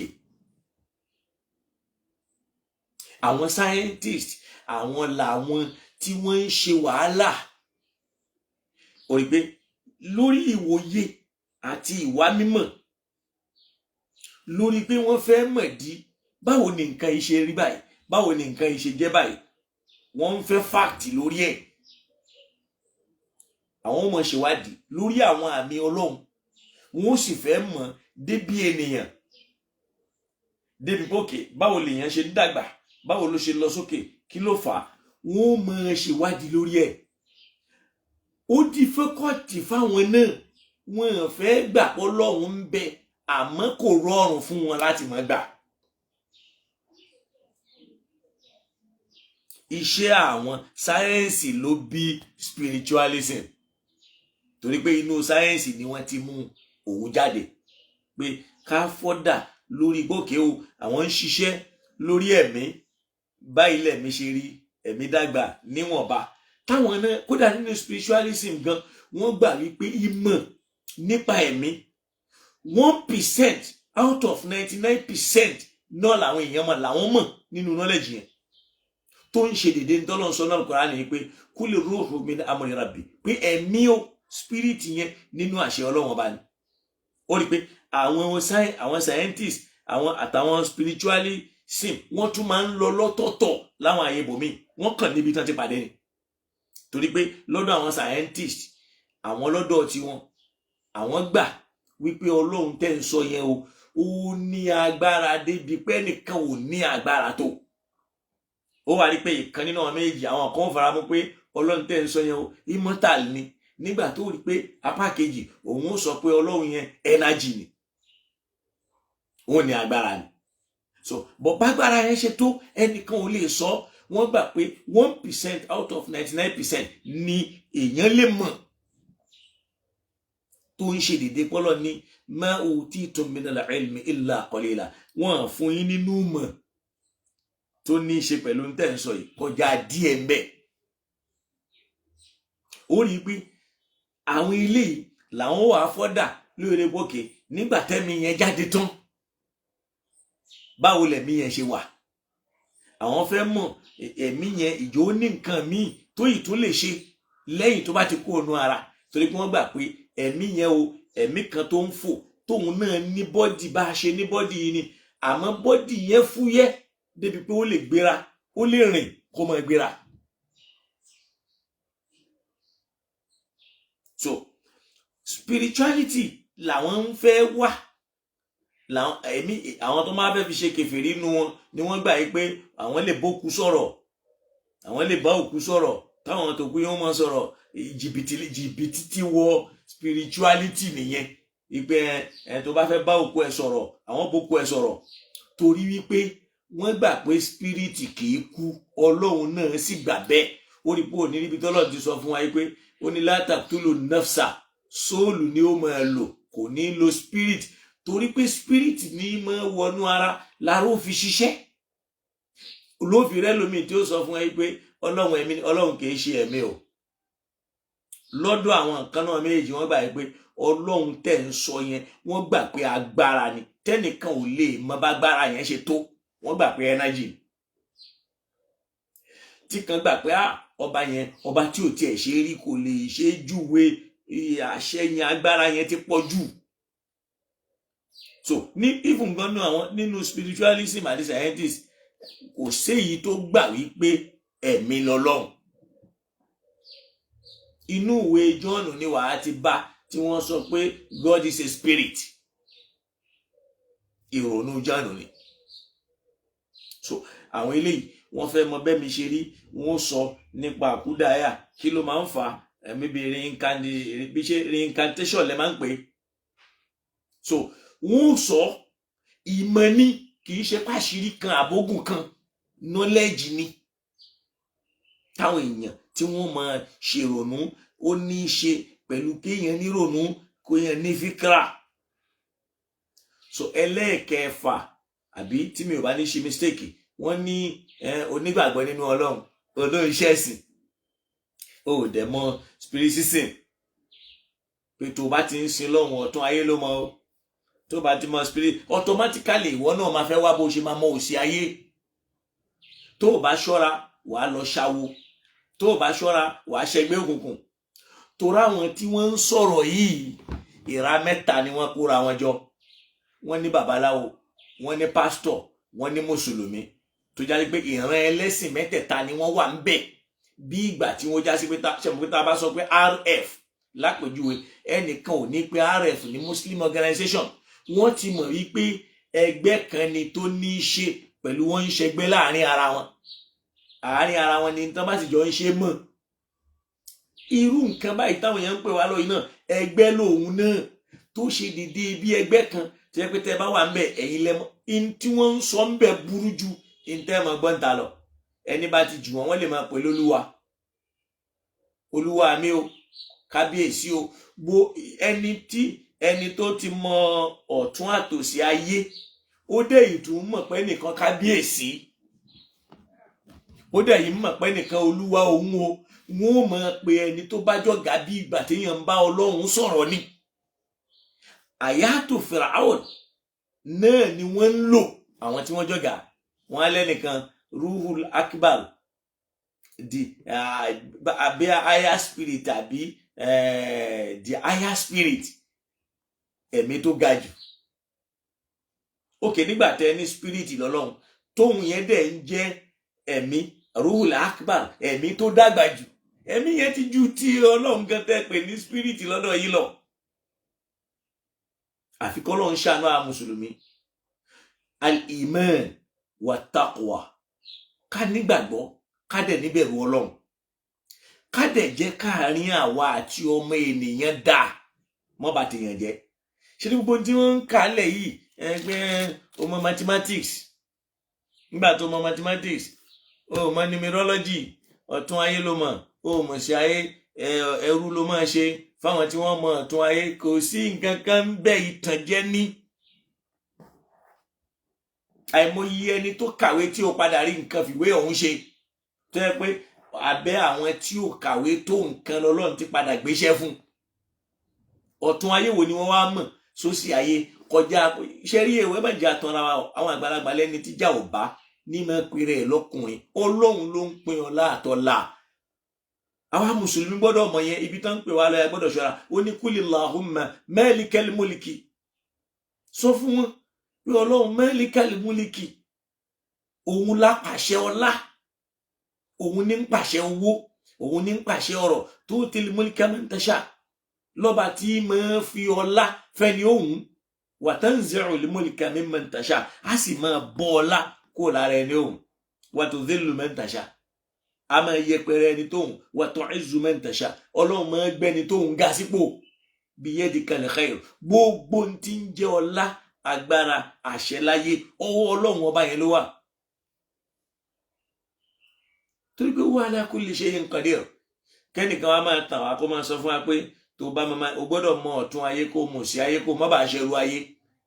Ká máa sọ pé o mọ mathematics, o mọ numerology, ọ̀tún ayé ló mọ, o mọ̀ sí ayé, ẹrú àwọn tó mọ̀ sí ayé yẹn òun náà ni wàá ṣe. Nígbà tó la ilaha illallah, o mọ physics, nígbà wo wá mọ physics, o mọ science, ọ̀tún ayé ló mọ̀, o mọ̀ sí ayé, ẹrú àwọn tó mọ̀ sí ayé òun ló ṣe o. Ká máa sọ pé o mọ chemistry, ṣe get me sin, nígbà tó mọ chemistry, o mọ alchemy, o sí ọ̀tún ayé ló mọ̀, o mọ̀ sí ayé, ẹgbù àwọn owó ọ̀rọ̀ bẹ́ẹ̀. O mọ astronomy,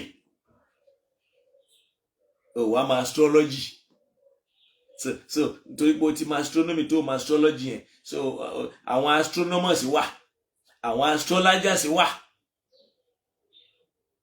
Bẹ́ẹ̀ astronomers, àwọn astronomy ló sì bí astrology. Nítorí pé astrology tá à ń sọ yìí, astronomy branch of science ni, astronomy fún rẹ̀ branch of science ni, ẹ̀ka kan nínú ìmọ̀ science ni. So oníkálukú sì ní field tọ́lọ́ ní inna sa'yakum la shatta, in tó oníkálukú yóò ṣe tí ó fi jẹ tí ó fi mú, kò ní jọra wọn ọ̀tọ̀ọ̀tọ̀ ní. In tọ́lọ́ bá sì kọ mọ́ èèyàn wá látọ̀ bólú máa fún sí yẹn, òun náà ni ó ṣe. Tá a bá sì ti kọ pé yóò lọ́la tó lè ní kó mọ́ lọ́la ò sí. Àìmọye àwọn èèyàn nú ayé yìí, wọn ṣe ìsìláàmù, wọn kírun, wọn lọ ṣọ́ọ̀ṣì, wọn lọ mọ́ṣáláṣí, wọn ṣe babaláwo, wọn sì lọ́lá, wọn sì lọ́rọ̀, ọ̀gá sì ni wọ́n dẹ̀ ń jẹ́ free thinker. Wọn mọ̀ pé nìkan bẹ tí ń jẹ́ Ọlọ́run ò sì torí ẹ̀ lóhun ò ní kẹ́ wọn, kò sì torí ẹ̀ lóhun ò ní ṣe tí wọn, ayé wọn sì ń dùn, ayé wọn ń dà. Ọlọ́run ti gbé ayé bẹ́ẹ̀ wípé Ar-Rahmanur Rahim, Ọlọ́run ti sọ pé kataballahu ala nafsi rahma, túláàsì ní fọ́lọ́run fún rẹ̀, ó ṣe lọ́rọ̀ yẹn fún rẹ̀ bó ń gbọ́dọ̀ ṣàánú ni. Ọba tó ti pèsè gbogbo ohun tó ní kálukú ó máa jẹ, ó pèsè ẹran tí ò ní tán tá yóò fi parẹ́, ó pèsè adìyẹ tí ò ní tán tá yóò fi parẹ́, igi kò ní tán tá yóò fi parẹ́, ilẹ̀ ó máa fẹ̀ sí, sọ́mọ ó fẹ́ fẹ̀ sí. Ọlọ́run ti program ẹ̀ kalẹ̀ bẹ́ẹ̀. Ìmọ̀ kankan kọ́ ni ó máa fẹ̀ yẹn. O lè rí ìmọ̀ kan nínú ayé yìí tó lè sọ ilẹ̀ di fífẹ̀. O lè rí ìmọ̀ kan nínú ayé yìí tó lè sọ sánmọ̀ di fífẹ̀. O lè rí ìmọ̀ kan nínú ayé yìí tó lè change atẹ́gùn mọ́ Ọlọ́run lọ́wọ́ pé bọ́lọ́run ti fẹ́ fẹ́ kó má fẹ́ bẹ́ẹ̀. Rárá o. Ẹnu tí mọ̀ lè ṣe fún wa ni pé káwò pé tá a bá mú atẹ́gùn a lè fi dáná ká fi sínú nǹkan. So ká wá sọ fún yàn pé nígbà tó ti wá mọ astronomy, o mọ astrology, ọ̀tún ayé ló mọ̀, o mọ̀ sí ayé, ẹrú ayé ni wàá máa ṣe, o mọ science, o mọ spirituality, o gbọ́lọ́ngbọ́, olóńṣẹ́sìn, o mọ spiritism, ẹrú ayé ló máa ṣe. Ok, spiritism wo la Nabi Muhammad mọ̀ sallallahu alaihi wasallam? Ok, ṣáànábì, ànábì ń ṣe gbogbo ń ta wá kálẹ̀ yìí. Ànábì ṣàlàyé wọn ni. Lóòótọ́ ànábì ó mẹ́nuba, Ọlọ́run mẹ́nuba astronomy fún nínú Al-Qur'an. Ó ti ṣàlàyé ní ọbọ̀ ló fẹ́ ṣàlàyé débi pé yóò lè di writings. Bọ́ ká máa múrù nǹkan yìí ká máa fi tún àwọn èèyàn bí ká máa sọ pé o mọ àdísù, o mọ fíkíwù, ọ̀tún ayé ló mọ̀, o mọ̀ sí ayé, o mọ Kùránì, o mọ tajwídù, ọ̀tún ayé ló mọ̀, o mọ̀ sí ayé, o mọ bàlágà, o mọ mọ́ntìkì, la ilaha illallah, ẹ̀tàn lásán lélẹ́yìí pé o mọ náhù, o mọ sọ́rùfù. Àwọn kan kéwù, wọn ké náhù, wọn ké sọ́rùfù, Ọlọ́run dẹ̀ fi mímọ̀ yé wọn. Wallahi ó fi yé wọn. Ọlọ́run fi yé wọn. Téèyàn mọ̀ pé ó yé wọn látọ̀dọ̀ Ọlọ́run ọba. Bá a bá rí bẹ́ẹ̀ ṣe bá rí tí abudamini ibadina àtẹ́yìnà rahmatan min indina pẹ̀lú Ànábì Musa alayhi salam. ẹ jẹ́ ká máa fáwọn yẹn ṣàpèjúwe. Ilé ọ̀rọ̀ mímọ̀ ni, kò ní í ṣe pẹ̀lú ọ̀rọ̀ ká kó àwọn èèyàn lẹ́rú, ká máa mú ẹ̀sìn ká máa tàn lákàyà àwọn èèyàn kán lè wá ṣẹgbẹ́ òkùnkùn, kán lè wá máa ṣe nǹkan mi. Torí pé lè nísìn àti ń fọgbọ́n máa fẹ́ ti Kùránì dànù. Sórí tó bá lọ mọ òsì ayé tí wọ́n ní kó mọ̀ yẹn, ó lè nígbẹ̀yìn tó dáa o. Torí pé ìmọ̀ tó ń sọ ìkọ́nà ní kò wá kọ́ o. Ìmọ̀ yẹn ṣàlàyé fún ẹ̀ pé o mọ mathematics, o mọ numerology, ẹ̀tàn ni o, wọ́n fẹ́ fi gbé ẹ lọ ni o. O mọ physics tí wọ́n ń sọ fún ẹ yìí, o sì mọ physics, wọ́n fẹ́ fi lọ tán ẹ ní o. O mọ chemistry, o mọ alchemy, ẹ̀tàn ni o. O mọ astronomy, o mọ astrology, wọ́n fẹ́ gbé ẹ travayé báwo bẹ́ẹ̀ lẹ ti ń sọ, wọ́n fẹ́ gbé ọ ní gògó wọbi kan ní o. O mọ sáyẹ́nsì, o mọ spirituality, o wá nígbàgbọ́ nú Ọlọ́run, olóńṣẹ́sìn, o ń kírun mùsùlùmí, o mọ spiritism. Wọ́n fẹ́ fìyẹn mú ẹni tó bá lọ wọ òsì ayé tí wọ́n ń bi ẹ́ léèrè. Wallahi ò ní mọ̀gbà tí wàá dọ̀tá Ọlọ́run. Wàá gbọ́ bọ́lọ̀ tí wàá sọ òsì ayé tí wọ́n ń sọ ni. Wa ashabu shimali ma ashabu shimali fi samumin wa hamimin wa dhillin min ya'mumin. Lóòótọ́ Ọlọ́run ní àsọkúlà shay'in adada. Gbogbo nǹkan lọ́wọ́ bá mi mọ̀ nǹkan ẹ̀. Ó mọye tí nǹkan jẹ́, ó mọye ẹ̀dẹ́ èèyàn, ó mọye ẹranko, Ọlọ́run mọye àlìjànú. Kì í ṣe pé ntọ́lọ́run ń sọ ni pé òun ti kóòdì wọn pẹ̀lú nọ́mbà, pé nọ́mbà yẹn lẹ́ẹ̀ máa lò. Ìmọ̀ àti ronú làwọn kan bá débi nọ́mbà ló bí numerology, pé nọ́mbà yìí tá a bá ti gbọ́ déètì ọjọ́ tí wọ́n bí nọ́mbà yẹn láàmà pé nọ́mbà rèé. Kódà ó láwọn wẹ́bsáìtì kan tó bá tẹ déètì ọjọ́ ìbí rẹ̀ àti ọjọ́ tí déètì ọjọ́ ìbí rẹ̀, ọdún tí wọ́n bí ọ, tó bá ti lè tẹ̀ síbẹ̀ báyìí yóò gbé nọ́mbà rẹ̀ jáde. Wọ́n wá kó rẹ̀ sí dààmú, wọ́n lè ní irú àwọn ẹni tí wọ́n lo nọ́mbà yìí wọ́n máa ń ṣe wàhálà púpọ̀, àmọ́ wọ́n nira kan tó lo àlùyọ. Ìwọ wa máa sáré àlùyọ, sórí pé wàhálà ti débẹ̀, ó wà kó wàhálà bá rẹ̀, ó yìí ń rí jẹ mo nírọ̀rùn. La ilaha illallah. Ẹrú Ọlọ́run kan ó fẹ́ obìnrin kan, ní àwọn bàbá arábìnrin yẹn bá sọ wípé àwọn ti lọ lu ìsáàbì lọ́dọ̀ àwọn àfáà kan, wọ́n ní àárọ̀ ẹni yẹn ló dáa, àtọ̀sán àti alẹ́ rẹ̀ ò ní dáa.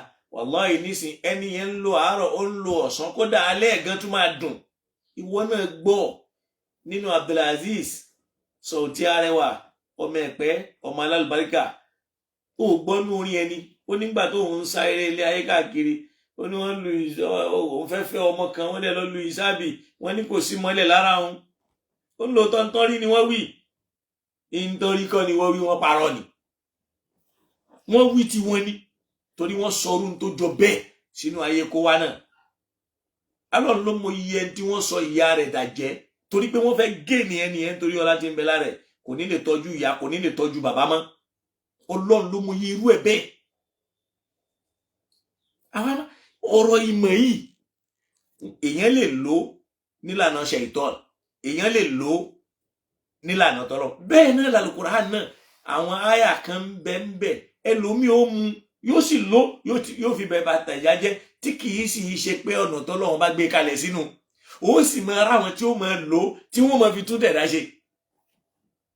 Àyà ń bẹ nínú Qur'an tó já sí wípé tí wọ́n bá ń wá àyàn tí yóò bá fẹ́ kán rí òun, wallahi al-azim, àyà ń bẹ wọ́n máa kọjá lára ẹni yẹn lọ bọ̀ ni wọ́n sì ní rí.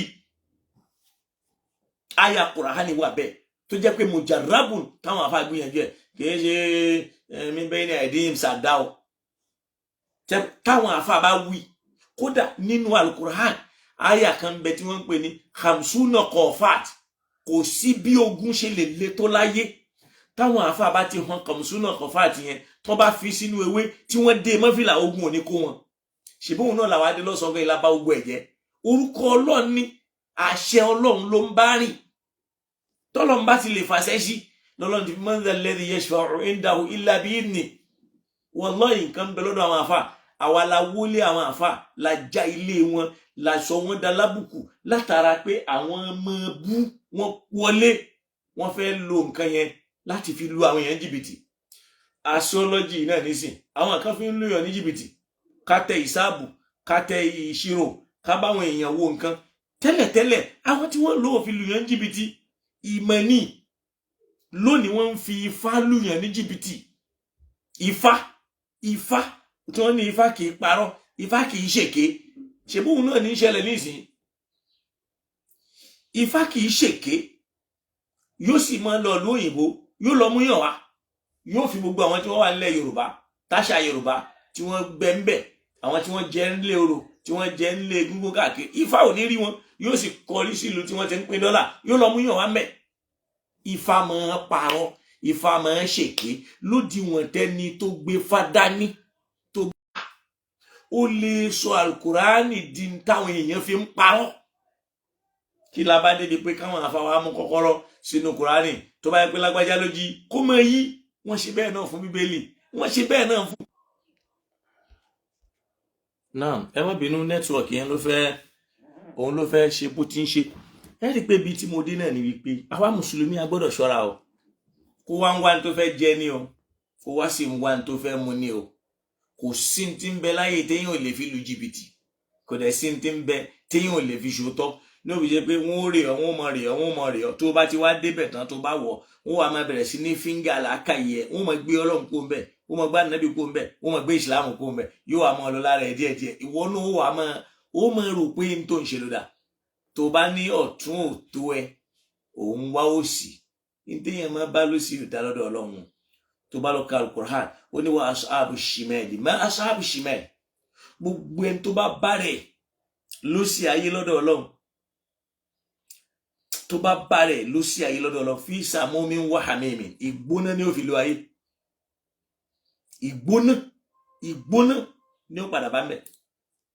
àyà yẹn ń bẹ nínú Suratul Waqi'a Quran 56. ìwọ náà lọ kà á 44 to 42, 41 to 42. ó ní wa ashabul mash'ama alayhimu narun musada.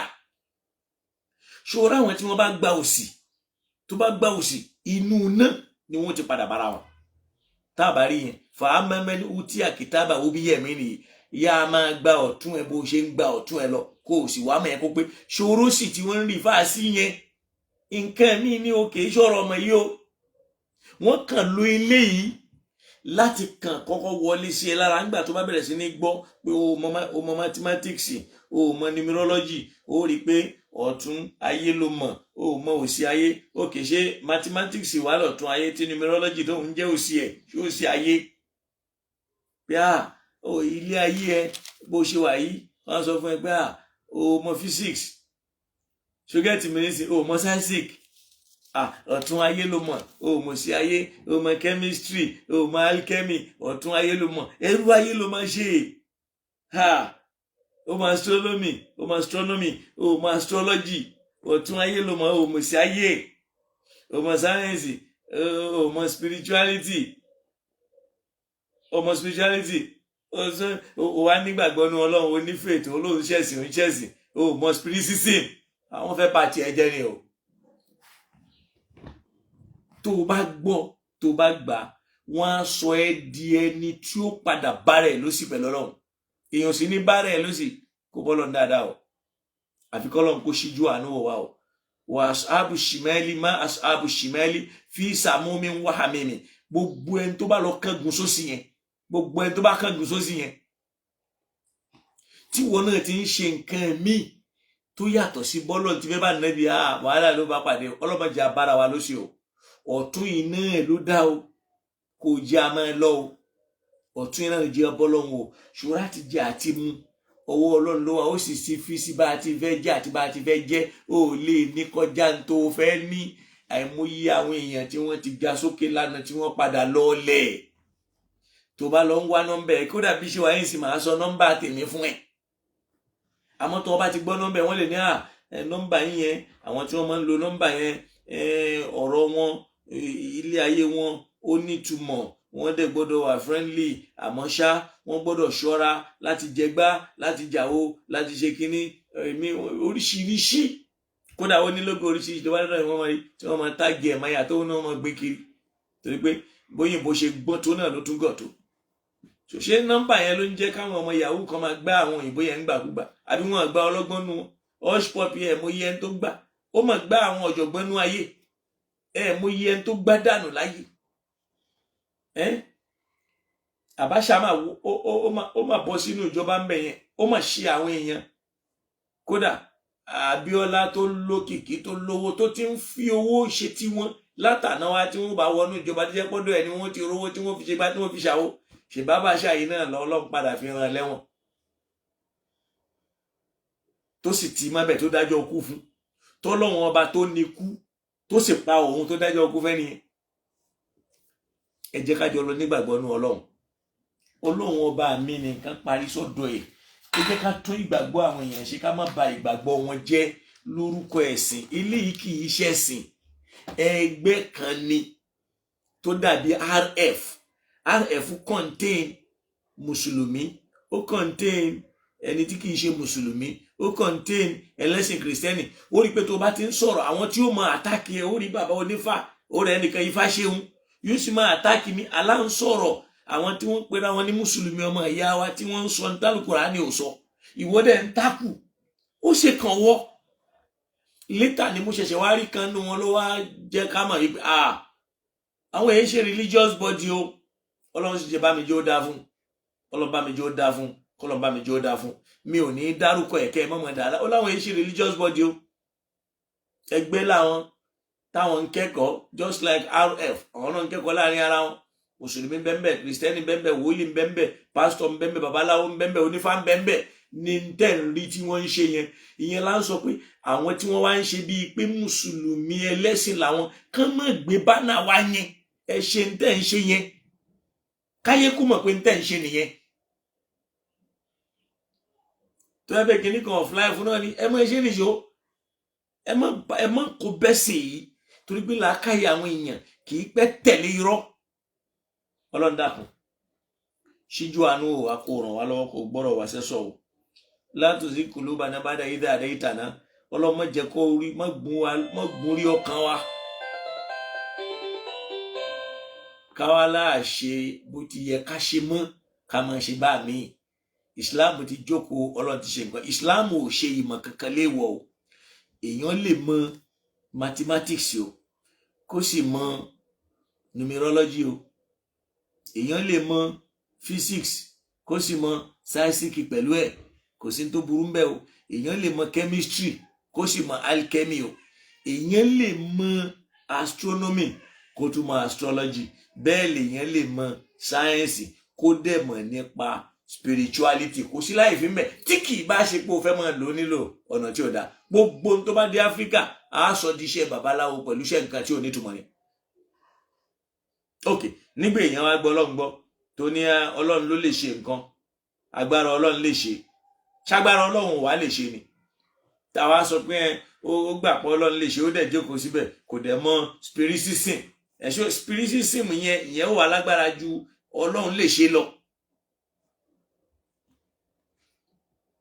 so tó bá yẹ pé lórí ká mú nǹkan mọ́kàn yìí náà Ọlọ́run ló ń bá yàn sọ́dọ̀ òun Ọlọ́run ló ń fàṣẹ sí i àìmọye èyí tí wọ́n pòpọ̀ mọ́ra wọn tọ́lọ́run ò fàṣẹ sí tí ó dẹ̀ ṣiṣẹ́ àìmọye ẹni tó ṣògùn owó tí ò lọ wọ́n fẹ́ sọ ẹ́ dẹlẹ́bọ ìwọ ni kò járe ẹ o ìmọ̀ àláàlí ni o ìmọ̀ gbogbo ìmọ̀ tó ń kalẹ̀ ìmọ̀ ni o tó bá yẹ pé basically on ìmọ̀ is okay àmọ́ basically on ibi táwọn ń gbé lọ yẹn wá jẹ́ àwọ ayé ẹ̀ fún ẹ kẹ́nìkan máa tàn ẹ́ pé dáàdì yín tó kú yẹn àwọn lè pe ẹ̀mí ẹ̀ padà káwọn bá sọ irọ́ ló ń pa kó pe ẹ̀mí dáàdì tiẹ̀ wá sórí tẹlifíṣọ̀nù fún wa àbí kó pe wá sórí stadium kó pe ẹ̀mí dáàdì tiwọn ẹ máa tẹ nìkan pé bàbá ẹ fẹ́ bẹ́mí ẹ sọ̀rọ̀ ẹ̀yin lẹ dẹ́ ẹ̀mí ẹ nìkan pa gbogbo yẹn irọ́ gbogbo àwọn ìtújẹ idán tá à ń pa fáwọn èèyàn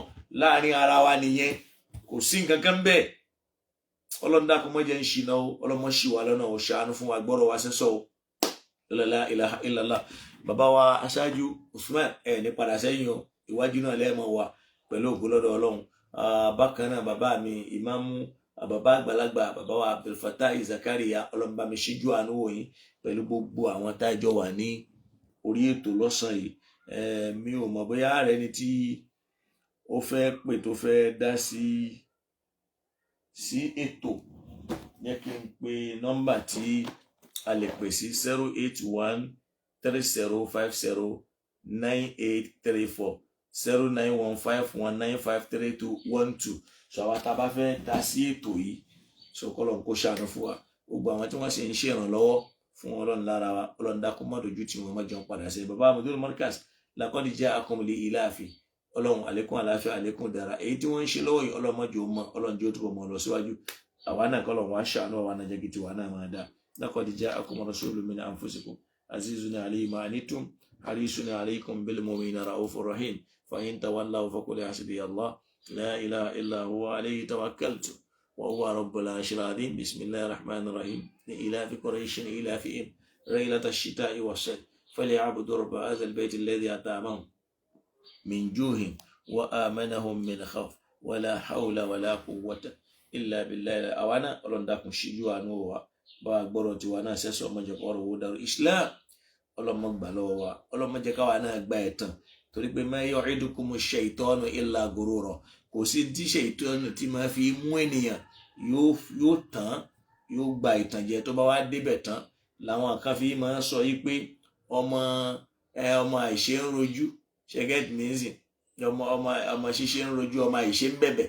ẹni tó débẹ̀ tán ló mọ̀ pé òun ti wọnú wàhálà tóun ò lè mórí bọ́ ńbẹ̀. ẹni tí ò tí ì débẹ̀ òun ó mọ garùn àbí kọ́lọ́n tiẹ̀ ṣàánú òun náà kóun wá lọ gbá ẹ̀mí. ọlọ́run kó ṣàánú kó ṣe dáadáa fún wa, ọlọ́run bá wa ṣíjú àánú. bàbá wa Abdulfatai Zakaria ọlọ́run jẹ́ àrí yín pé dáadáa. bẹ́ẹ̀ ni bàbá wa Abdulgani Saleh Alálùkẹ́mbà ọlọ́run níjó bàjẹ́ fún yín, ọlọ́run bá wa ṣíjú àánú wò yín. bàbá mi dáadáa Aṣáájú Usman ọlọ́run má padà lẹ́yìn yín láéláé, kọ́lọ́run má sì dojú tì yín nígbà kankan. gbogbo àwọn tí ó mọ tó bá wa ṣe ètò, ọlọ́run bá wa ṣe oore tó pé, ọlọ́run dákun bá wa ṣe rẹ̀ fún wọn. oore tí ò ní tán ọlọ́run bá wa ṣàánú fún wọn. àwa náà ọlọ́run gbọ́rọ̀ wá sẹ́sọ̀ kò ṣàánú fún wa, kò sì má dà wá láàmú láyé, kò sì má dà wá láàmú ní gbangba kíámà. ọlọ́run dákun ọ̀rọ̀ àwọn àníyàn wọn ní Rabbana atina fid dunya hasanatan wa fil akhirati hasanatan wa qina adhaban nar. ọlọ́run dákun jẹ́ ká yóò dáa fún wa, dákun jẹ́ kọ́ọ̀nù ó dùn náà fún wa, má torí pa yóò dáa kó wa jẹ́ kọ́ọ̀nù ó bàjẹ́. méjèèjì náà ní kọ́lọ́run jó dáa fún wa, torí pé wọn náà lọ́ba tó ní méjèèjì. ọlọ́run ṣàánú fún wa, kó bá wa gbọ́rọ̀ wá sẹ́sọ̀, kò ṣíjú àánú wò wá. ilé ayé wa ọlọ́jọ́ dùn mọ́jọ́ bú wa pé ṣé ó tán yín àbí ò tán yín. ìbẹ̀lẹ̀ ní í ṣe ọlọ́run nìkan tó yín, kẹ́nìkan máa lọ́lọ́run ò tó fún yín. kéèyàn kan ní kéèyàn ó gbọ́ kan nínú àwọn ọ̀jọ̀gbọ́n ni báwo lè sọ̀rọ̀ yẹn, ó ní máa ń lẹ́m báwo mo fẹ́ rántí orin yẹn ni ma'rifatullahi wa dhaka shaki. so mo fẹ́ rántí ẹni bá ní mímọ̀ Ọlọ́run kò tó fóun, olórí ibú ẹ̀dá ni. so mo fẹ́ rántí orúkọ ni. so mo ṣáà mọ̀ pé orin yẹn gbẹ̀yìn pẹ̀lú man arafa Allaha falam tugnihu ma'rifatullahi fadhaka shaki. gbogbo ẹni tó bá já sí pé láyé tó wáyé ó dá Ọlọ́run mọ̀, ó sì nímọ̀ nípa Ọlọ́run, ó nígbàgbọ́ nínú Ọlọ́run, lam tugnihu ó wá ń rò pé kò tí ì tó fadhaka shaki, orí ibú lè yìí ni. so oyin wa àgbà orí ibú ni. ọlọ́run má ṣe wá ní àgbà orí ibú, torí pé ọlọ́run lọ́ba tí dáadáa ń bẹ lọ́dọ̀ ẹ̀. kéèyàn ṣe gbìyànjú tiẹ̀, ọlọ́run ní máa ń sọ gbìyànjú lòun o. so ẹnìkan kò lè sọ dòun mẹ́ta lọ́wọ́. ọlọ́run ló mọyé ẹni tó já sí pé ó ṣe wàhálà, ẹlòmíì ni ó padà jẹ́, ẹlòmíì ni ó jẹ́. ọlọ́run má ṣe tiwa bẹ́ẹ̀. so kọ́lọ̀ kó dákun kó jẹ́ kọ́rọ̀ tiwa náà dá. ẹ dákun ẹ jẹ́ ká ṣọ́ra wa ká má lọ máa rò wípé tó bá ti ń pè wá síbì kan tí irú nǹkan yìí náà ni wọ́n máa fi tàn yàn o. ó rí i pé tó bá ní kó wá gbàgbà là ń bì kan náà, tó bá lọ ó rí i pé ńgbà tó bá débẹ̀ ló bá rí i pé irú gbàlà wọlé wọ́n bá máa bẹ̀rẹ̀ sí ní tòyìn, wọ́n ní kẹ́ ẹ máa mú ó wà máa san owó máa san gbogbo ẹ̀. ìwọ lọ kọ́ńtàkì wọn, ó mọye tí ó kọ́kọ́ bọ́ lọ́wọ́ ẹ̀ kó tiẹ̀ tó lè láǹfààní àti rí àwọn tí wọ́n ń sọ̀rọ̀ yìí tó fi lè bá wọn sọ̀rọ̀. ó ní pé man arafa Allaha falam tughnihu ma'rifatullah fadhaka shaki, ó ní ma yasna'u al-abdu bi'izzi al-ghina wal-'izzu kullu al-'izzi lil-muttaqi. ẹni bá níbẹ̀rù Ọlọ́run òun ló láparí sọ́dọ̀ ẹ̀gbọ́n tọ́lọ́run sọ́nà Kùránì, ó ní walillahi al-'izzatu wa li rasulihi wa lil mu'minin, lillahi al-'izzatu jami'a. owó ọwọ́ Ọlọ́run ló wà. ẹlòmíín náà lówó pákéjì ní ń lò, ṣèbó ọwọ́ ẹnìkan lẹ́yìn tí ń gbowó tẹ́ máa lẹ́yìn ṣiṣẹ́ fún ọ̀dẹ̀ làwọn yẹn. irú àwọn yẹn náà la fẹ́ tàn yín pé ó mọ̀ ọ̀tún ayé, ó mọ̀ ọ̀tún òdẹ̀dá òsì ayé mọ́, ẹrú ló máa ṣe káàkiri. ẹni ó kó wá sọ́dọ̀ yín kì í ṣe ẹrú lòun náà ń ṣe. àwọn ọmọ ọ̀dọ̀ lọ́dọ̀ tí ń gọ́, ṣáwọn ọmọ kan ò ṣọmọ ọ̀dọ̀ lẹ́yìn, ṣẹ́yìn èyí ṣọmọ ọ̀dọ̀ lọ́dọ̀ àwọn kan, ṣèbọ́dọ̀ ẹnìkan làwọn ìdí kẹ́kọ̀ọ́. bọ́lọ̀ ń ṣe ṣí ayé nìyẹn, rafa'na ba'dakum fawqa ba'din darajatin. a máa jura wa lọ nípele, a jura wa lọ níbi owó, a jura wa lọ níbi ọlá. ẹni tí ó bá sì tòṣì ẹ̀ lè ní ó mọ́ tòṣì, torí pé torí olòṣì náà lọ́lọ́run fi dáwọn kan ló pé ẹ máa ṣíjú àánú wò wọ́n. so ká máa dà wọ́n láàmú, kẹ́lómi wá sáré kó lọ gbẹ̀mí ìyàwó, kẹ́lómi lọ gbẹ̀mí ọmọ kó lè bá a dolówó, ẹlòmí ó gbẹ̀mí ọkọ kó lè dolówó, ẹlòmí ó lọ lo nǹkan rẹ̀ kó lè dolówó. òun làwọn èèyàn ní wèrè wá pọ̀ láwùjọ, ló pọ̀ gbòòrò. ẹ mọyì obìnrin tí wọ́n yà ń wèrè, ẹ wo rí ọkùnrin tó yà wèrè kalẹ̀ látara wípé à ń sọ wípé kán má dúró tọlọ́run, Ọlọ́run ò lè tó wọn. Ọlọ́run tèmi o, kó sì má dojú tì mí o, kó sì má padà lẹ́yìn mi, kó sì má padà lẹ́yìn ẹnì kankan wa. bí akila ilaha illallah muhammad rasulullah wala hawla wala quwwata illa billahi al-aliyyil azim. bàbá wa ọlá bàbá wa gẹ́nì Salih Abubakar, ọlọ́mọba wa ṣíjú àánú ẹ̀. broda Oyèbọ́lá Ismail Ìdòwú, ọlọ́ndàkùnmọ́pọ̀ àlẹ́ yìí. bákan náà fáwa Abdulrahman, ọlọ́mọba wa dúró tì í, kọ́lọ́mọba wa ṣe dáadáa fún yín, la ilaha illallah, kó sì bá wa ṣe dáadáa fún àfáwa Prince Lawo Abdulhakeem, ọlọ́run ní bá dáadáa yín jẹ́. bákan náà Hakeem Oyèdòkun, ọlọ́mọba wa pẹ̀lú gbogbo wa. Yusuf Afọlábí, Ali Oyè, olólùfẹ́ wa Balayege, gbogbo wa náà la ṣàdúrà fún, ọlọ́mọpá àlẹ́rìí kankan wa. Farouk, ọlọ́mọba wa ṣe Òkúnmọ́lá, ọlọ́mọba wa ṣíjú àánú wòye, gbogbo wa náà la ṣàdúrà fún látòkè délẹ̀. ọlọ́mọpá wa má yí ọ̀rọ̀ wa, má jò padà sáìdá. àfáwà Saheed Ọlálékan, ọlọ́mọba wa ṣíjú àánú wòye, kó bá gbọ́rọ̀ yín sẹ́sọ̀. tó bá yẹ pé àwọn Sheikh Adam, gbogbo àwọn tí wọ́n mọ òsì ayé lójú ayé àwọn Sheikh Adam, wọ́n kú ní ìsìn wọn lẹ́yìn mọ́. gbogbo àwọn tí wọ́n lọ wá òkùnkùn tí tọ́lọ́run ò tó wọn, Ọlọ́run ló mọ iye ẹni tó ti wáyé, torí pé ẹ ti parẹ́, tíṣẹ́ ẹ ti kú, tẹ́nìkan ò rántí ẹ̀ mọ́, torí pé wọ́n dúró lórí ọ̀tún pé ẹ̀tọ́ rẹ̀ ò tán. pé méjì náà láyé al-halalu wal-haramu, al-halalu wal-haram, an-nuru waz-zulma.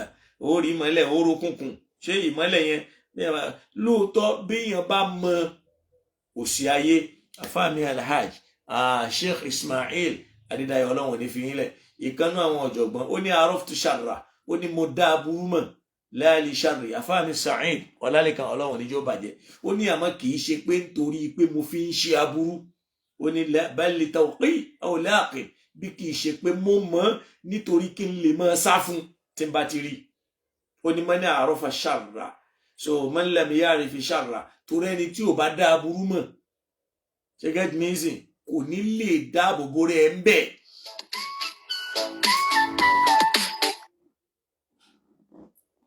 so man lam ya'rifi ẹ̀ lọ ní. so ẹ jẹ́ aṣọ́ra, ẹ jẹ́ aṣọ́ra. Ọlọ́run ó sì dáàbò bò wá, yóò là wá. gbogbo àwọn afkar aṣàìtọ́níyà, àwọn ìrònú ṣàìtọ́n tó fẹ́ fi sọ ayé nù, òun náà là ń rí. ó rí pé ẹnu àwọn tó kéwú ilé tó wá máa gbọ́, ó gbọ́ mí lẹ́nu wòlíì, ó gbọ́ mí lórí pásọ̀ tẹ́ fi mọ̀ pé nǹkan ti bàjẹ́. àfikọ́ Ọlọ́run kò ṣíjú àánú, ọmọ ṣe lè láṣẹ mọ̀, wọ́n ṣe lágbọ́n wọn fọ́níkálùkù wa. Ọlọ́run gbàdúrà kó gbọ́dọ̀ wáyé sọ gbọ́n wọn tí wọ́n wà ní diaspora, Ọlọ́run bá wa ṣíjú àánú wọn.